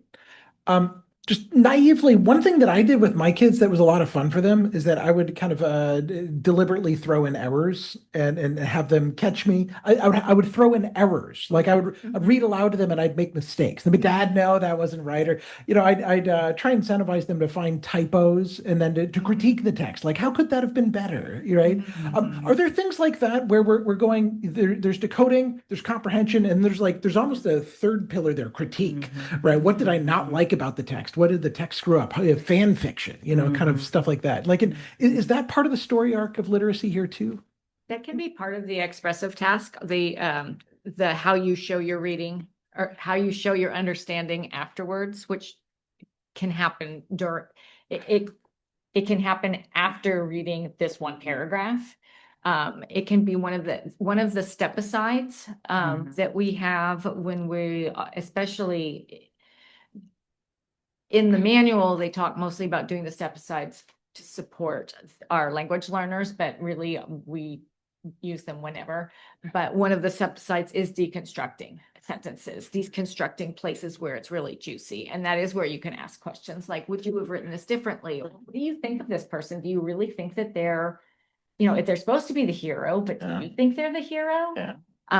So errors, not necessarily, we aren't really doing that right now, but in terms of having them push back against the text and really examine whether they react the way that the textbook authors seem to think that they should, that is definitely one of the questions that can be asked. Okay, fantastic. Because I think like sort of long-term story arc you get into middle school, high school, et cetera, and like, grown citizens, like critical thinking, there's going to be lots of text that comes at us, and a lot of it may be BS, a lot of it may be wrong, or a lot of it may have fatal flaws, and we're going to need that ability to not just interpret and understand, but then think for ourselves and critique the text as well. The benchmark texts all do have a unit on perspective taking too. And so that's always an opportunity for the students to think in terms of looking at it through a different set of eyes.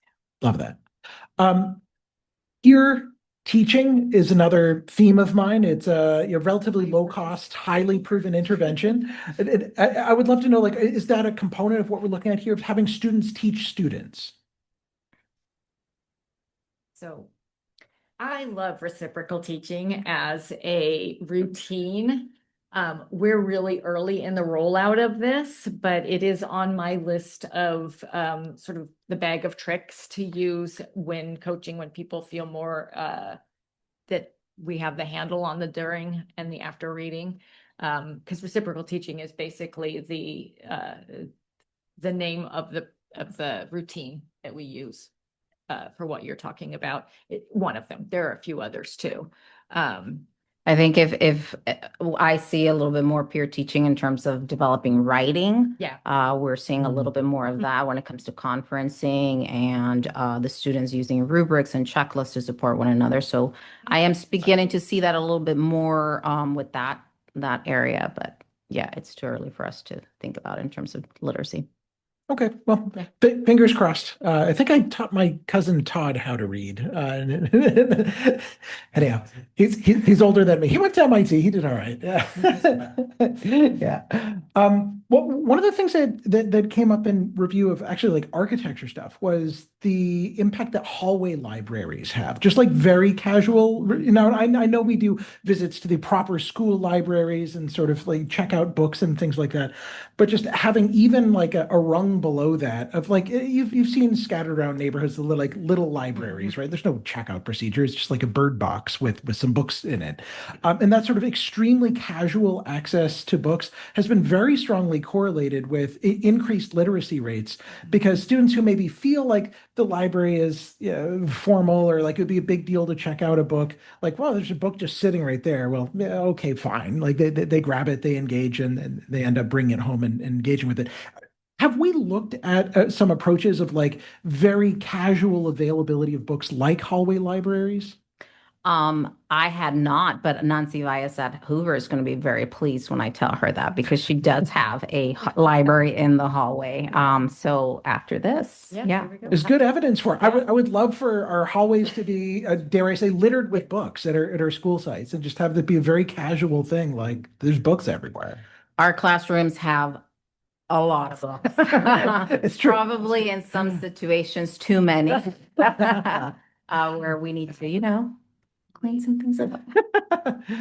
Cool. Awesome. And the last thing I was going to ask, but Trustee Marquez just did a fantastic job highlighting. It's just like, what are ways that we can better engage parents at home? Because we know that high parental expectations makes a huge difference for elementary school. Read aloud time, if that's something that parents can do, and just finding ways to engage them in the process is a huge unlock. So I just want to kind of underscore those brilliant remarks that you made. So thank you. Yeah, and thank you so much for your time. Thank you for what you're doing. This is like this is our work. This is like right at the white hot core of what we need to be doing as a district. I'm really appreciative of your efforts here. Thank you. So both Laura and Branya, thank you so much. The items regarding to CRLP and also the science of reading, there was an article in the Times, New York Times, several weeks ago, and it's about Mississippi, who has gone in this direction of the science of reading, and with Fidelity and the success that they're having. And I just said to myself as I was reading that article, well, we're in that same ballpark right now. So it was comforting to me to realize here's another state, and this state did present. There was a consultant from the state of Mississippi that presented at our conference that we went to, who talked about this, and exactly what the teachers are doing in the classrooms is what you are doing in training them. So thank you so much. I applaud you in going in that direction. The other piece in regard to the comprehension. And we all know as we went through school and then to another year of teacher credentialing and so forth, comprehension, reading, it was never taught to any of us. How I learned was through my co-teacher, who had many of years of experience. And to see this coming back and be taught in this manner. And I know Wendy, you have asked, Anna, you have asked, and I know Liz prior had asked, universities, you're not doing us any justice when you're teaching teachers about reading and reading comprehension, how to teach, how to learn it. It's left up to the districts, and it's so sad because we constantly listen to our teachers. I didn't get that training. So here we are, like little hamsters on a wheel, getting them what they need and to move it forward. So I applaud you and everything that you are doing.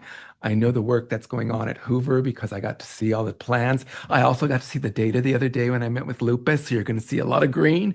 And so thank you so much for putting that together. I know you, Laura, helped her with that piece.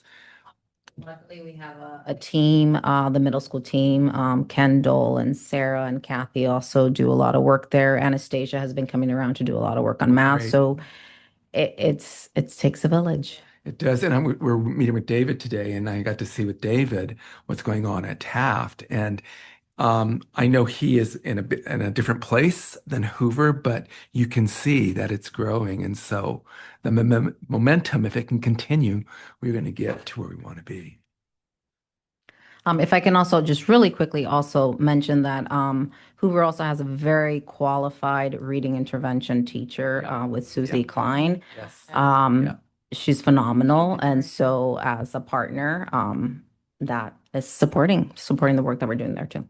And at Taft, there is one who she's retiring this year. I talked to Dave, what's the plan? What's the plan? We were talking to him, what's the plan for this? Siggy's leaving, and we all have gone to Siggy at one time or another during our careers.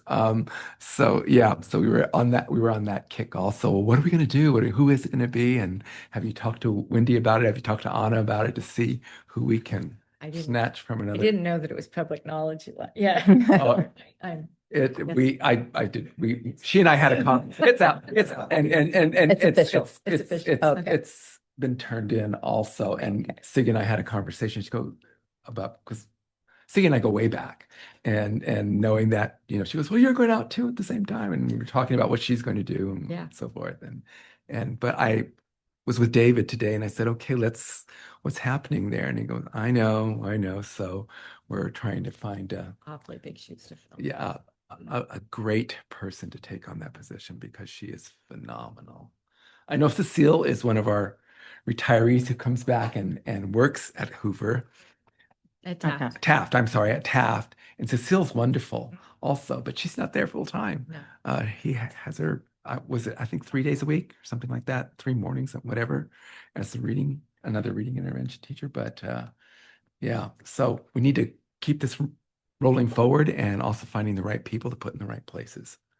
But thank you so much. And Donna, thank you for keeping this moving. Thank you, ladies. Yes, always fabulous. Thank you. Have a good night. Thank you so much.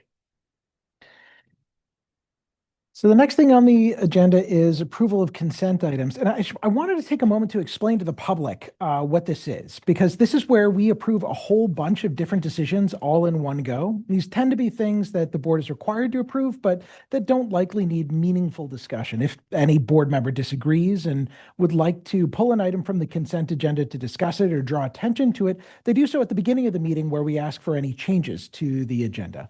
Board members are presumed to have read through items on the consent agenda. It's a useful tool to keep our limited time as a board focused on discussing student achievement. Our default for low controversy items is to move them to the consent section. For instance, today we're going to approve a whole bunch of second readings of board policies where we already have had a chance to review and discuss. This second reading is where we approve the final language. There's no need to rediscuss 14 policies that we've already weighed in on. One thing that I want to emphasize is that just because something's on the consent agenda does not mean that it is not important.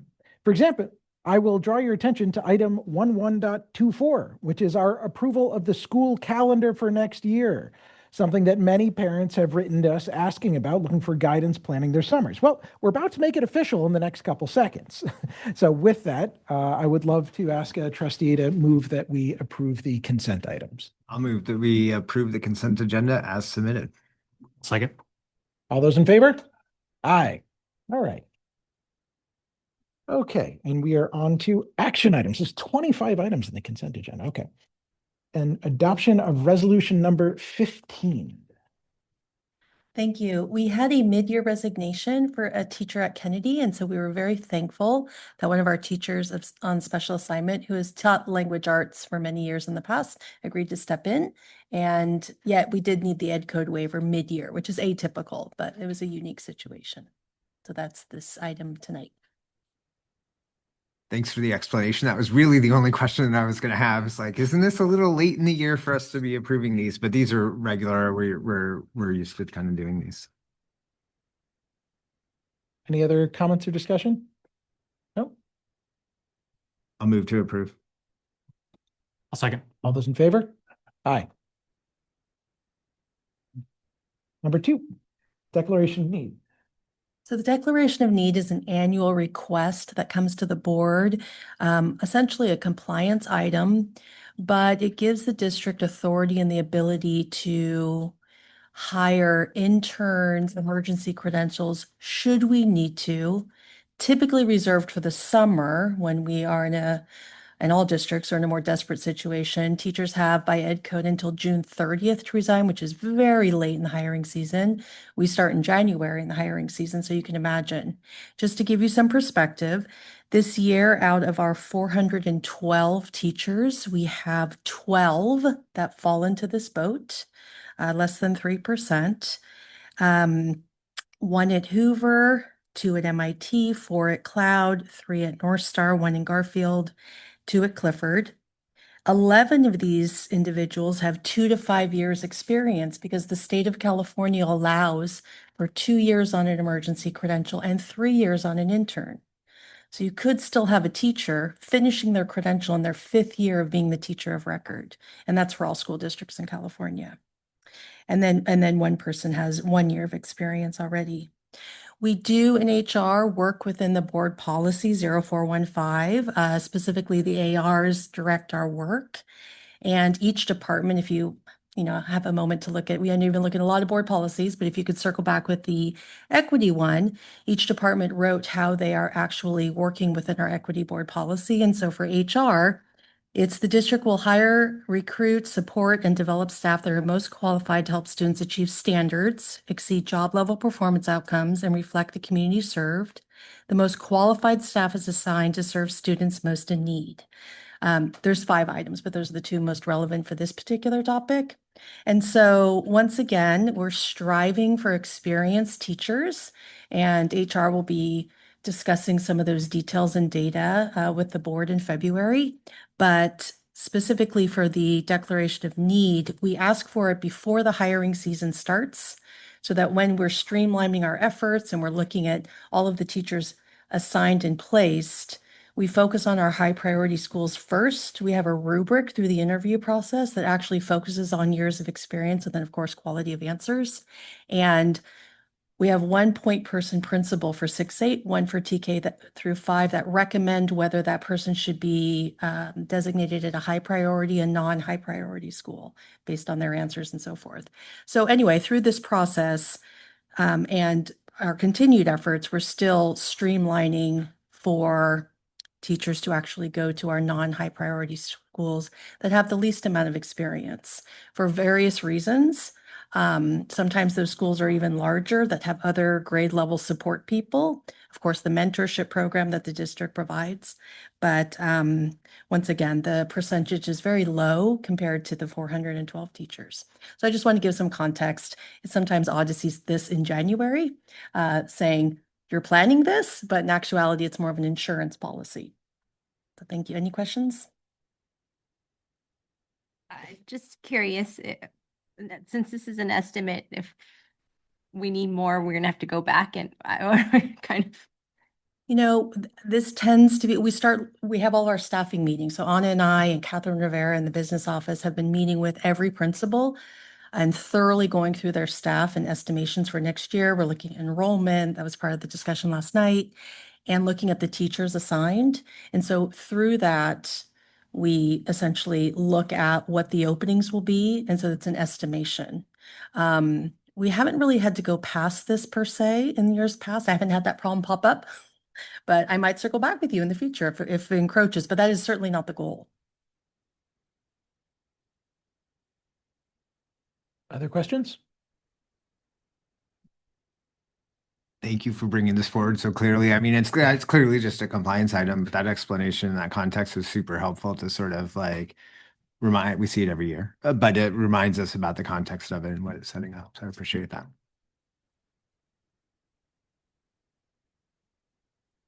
Someone like to move we approve?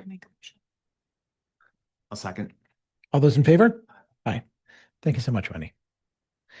All right, next up, reports. Who wants to go first?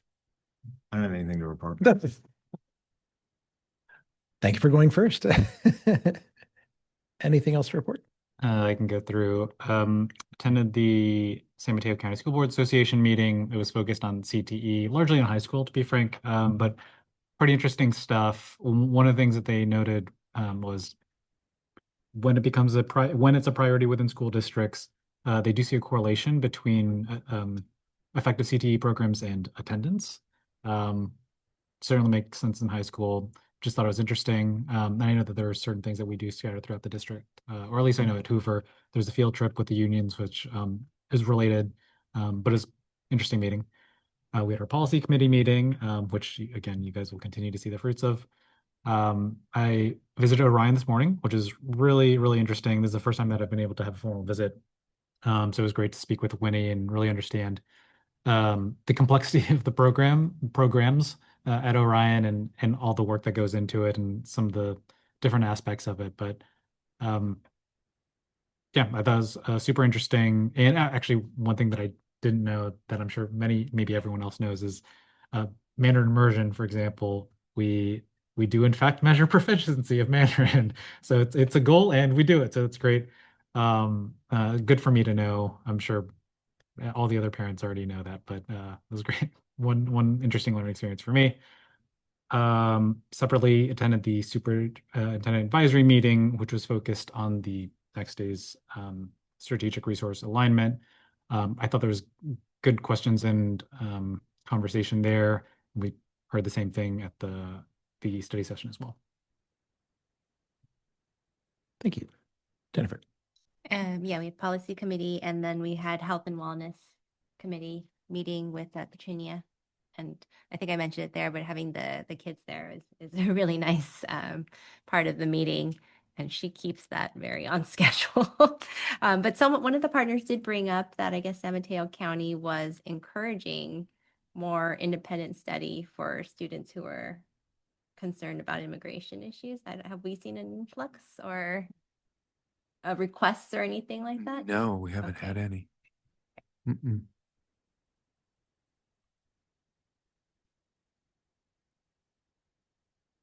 I also attended the superintendent advisory committee with David, and we talked about last night's Sweet. I had a visit with Lupe at Hoover. That was pretty awesome. Lot of neat findings from that. There's a real demand for a second TK classroom. Their parents being turned away. That said, TK is still woefully underutilized by the Hoover-bound population. A lot of kids do TK at Hoover and then end up going elsewhere. I didn't realize that. Of the 55 kindergartners at Hoover, only about a dozen were in TK prior. So the vast majority of matriculating kindergartners did not go to TK, and basically none of them had any TK elsewhere. And there's a huge difference between the classroom readiness of the students who went through TK and those that didn't. Most parents don't really realize that TK is an option. There's a lot we could do to improve outreach to parents way before their kids are entering kindergarten to help them with their kids. I found out that a lot of the kids that do attend TK at Hoover that end up going to Hoover have an older sibling. And so that's how the parents become aware of TK as an offering. But a lot of parents aren't even starting to engage with the school district until just a couple months before their kid is ready for kindergarten. So they don't realize there's earlier offerings. We imagined a digital welcome basket and even a short podcast or TikTok clips aimed at young parents about options that they could consume in bite-sized chunks while commuting. It's really clear that it has been effective for them to go and invest in the community to be able to better speak up and advocate for their kids, as we heard last night. That was just fantastic, right? To have people show up like that. We talked about a culture of same side of the table feedback and inquiry cycles. It can be scary for teachers to get constructive feedback from their boss, just as it can be scary for principals and staff to get constructive feedback from the board. So there were some interesting analogs there. We can make it less scary by being transparent and approachable and making clear that the whole thing is a team sport. Getting feedback doesn't mean you're doing a bad job. Even Olympians have coaches. I was psyched to hear one of her math teachers is running a peer tutoring pilot. I would love to see more peer tutoring throughout the district. It's highly effective, highly proven, low-cost intervention. You heard me talk about that a little earlier too. We talked a little bit about the huge negative impact that we've been seeing screens have on the youth. Separately from that, I attended the Juvenile Justice Prevention and Action Conference in San Mateo last week. Overall, I think the good news is that we're ahead of many districts when it comes to restorative justice best practices to minimize expulsions. It's also important that we aren't kidding ourselves with the data and just bottling up problems in the classroom. I learned that private prisons use third grade literacy rates as a primary long-term metric to look for where to build. So that's where they should expect to find incarcerated populations. So that should be yet another fire under our butts to drive towards literacy for all of our students by end of third grade. We've been making great progress on that front, and I would love to see that continue. I also got to meet Redwood City's police chief, Christina Bell. I think it could be a great partnership. She offered to help us run biannual tabletop exercises to role play potential Big Five disaster scenarios at our school sites, which could help with disaster readiness. That's actually a potential policy thing that we could say that running tabletop exercises once every other year would be a good idea for school sites. It's not a current policy that we have as far as I know. So she has staff now to do things like that because they did do them previously to COVID. We used to have the exercises where you would do your where it would be shelter in place, and they would come around and make sure. Is that something similar that they're thinking of doing again? Yeah, it's just it'd be 1 to 2 hours once every other year for a school site. And so the idea is just to make sure that we've run through that so that we're at the ready for something. And this is where first aid, CPR, AED training is good for 2 years because you need to refresh it. Because when a couple years ago, maybe you do not remember, but at Hoover on the first Friday of the first week of school, we had that shooting at the Hoover Park. I remember that. And okay, so all that practice that the kids did prior really played off. So they used to help us with that. But then there was there's been a lull because this was before she started, though. Maybe she's fully staffed now and they can come out and start doing that with schools. Yeah, Okay. we should reach out and see if we can. She'll be at our 2x2x2. Yeah. So we should ask her. Could I suggest, this is, we actually policy committee talked a little bit about it, and it revealed to me that I frankly I think I would benefit from having a better understanding of what the current practices are and just have a dialogue. Sure. So before making policy changes, I wonder if it would be good to just like invite her and other law enforcement personnel to just talk through and tell us how things work, and so we better understand it. That sounds like a great idea. Yeah, exactly. Yep. Totally. She also helped me understand how to route concerns about like safe routes to school projects to the right people in the county or elsewhere. So starting to exercise some of those pathways. Cool. Dr. Baker? Made our rounds with, and Wendy was with me. We were at MIT, Hoover, Taft, and Roosevelt. We started last week, and then this week we also did some with these same schools. And we're getting into the direction of next year already and planning, as Wendy pointed out earlier, looking at enrollment, and some of our sites, the enrollment is quite low.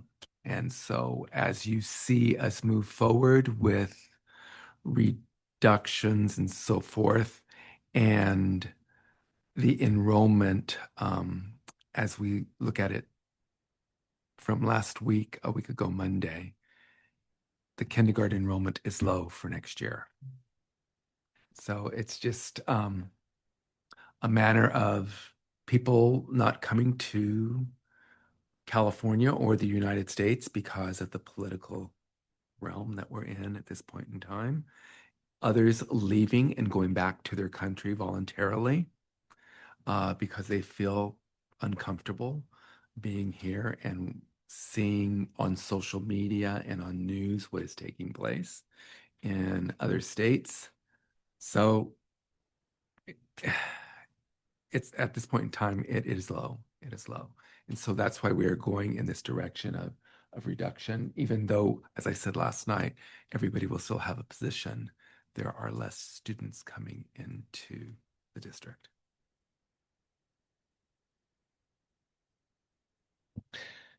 Next up, we have our quarterly Williams report. And this is where people can formally lodge complaints against a district alleging violations of federal or state law using a uniform complaint procedure. We're required by law to report out how many of these complaints we've received, even if the number is 0. Rick, is this on you? No? Okay. All right.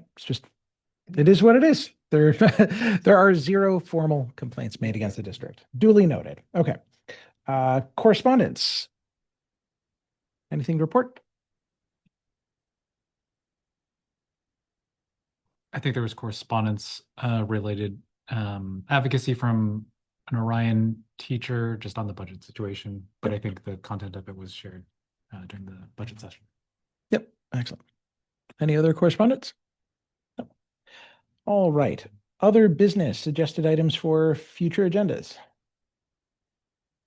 So aside from the one I guess we just talked about, the safety thing, Mhm. one thing that I was thinking of, and Wendy slash one of the policies just brought back to mind was I I have a personal pet peeve of some of the state mandate, the format of certain state mandated documents. So Yeah. no reason to hide the ball. I'm thinking things like the LCAP, SIPSAs, and SARCs, which are just my perspectives. They're very, very long and probably not designed at this point to meet the needs of the original purpose. Yep. And so I wonder if there is a point where we could talk about not like just separately. I think we already do this for the LCAP, for example. Like we turn it into a document or some version of it that's like, for layperson, here's actually what our priorities are, period. I would love it if we could also do that for things like the SARC and for the SIPSs, even if it's just like a one pager on top of like, here's the very quick summary of what you might want to know. If I were a parent looking and trying to understand what a school does, here's the quick information. So an executive summary? Like Is that what- In plain effectively, yeah. English and plain Spanish. Right. Yeah.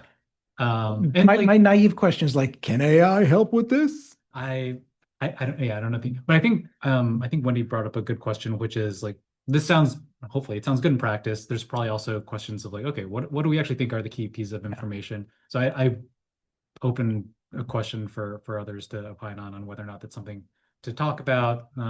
But I just don't love having documents that no one actually reads. Yeah. Because like we can do better. But I know that it is a result of It's a mandate. mandated It's a form, mandate. and that We have no choice with that one, Yeah, but I exactly. can understand the Yeah. executive summary. Yes, exactly. And working on an executive summary and just have that for our community. Exactly. And if you want the true document, here it is. Exactly. Yes. Yep. That's very Yeah. Anyway, so It's kind of like how Apple has in the App Store the nutrition label for the privacy policy, and then there's like the 40-page privacy policy that the developer has. But like the high level, like what are you really trying to do here? Yeah. Anyway, so I don't know if this is like a session. Yeah, I don't want to dive into discussion on it, but Yeah. like there's usually a smaller presentation that goes along with these docs too. So it seems like that's kind of serves the purpose of an executive summary as well. But Yeah. Well, I guess in my thinking, we have a website that's like schools, click on this. And it's like, now I know what Orion does, which maybe I could have learned about before. But I don't know, just something to talk through, not I think it's a study session, Probably just a to study understand no actions to be taken, but just like for us to talk through what that could look like. So I'll just leave that as a potential. Well, it could either be a study session or it could just be a small committee with a couple board members, myself and some other staff members on it also. And then we bring it back. Yeah. I don't have strong preferences. Okay. Yeah. Okay. Talk to you. All right. I will converse with Dr. Baker on that. Any other things people want to make? Okay. All right. Reflection time. How did today go? This was my first meeting trying to captain. Thumbs up, thumbs down, feedback. What went well, what didn't go well? Good job. But no, I thought it was really helpful. I think everyone's getting into the hang of the presentation format and all the other pieces. I do think that we're having richer discussions, which is really, really helpful. Or I shouldn't say it. I think we're having it more efficiently, which is great. The Pledge of Allegiance piece, really interesting. I like the participation. I had to find where the flag was. I'm still getting used to it, but yeah, I thought that there was helpful things there. Thank you. Other feedback, inputs?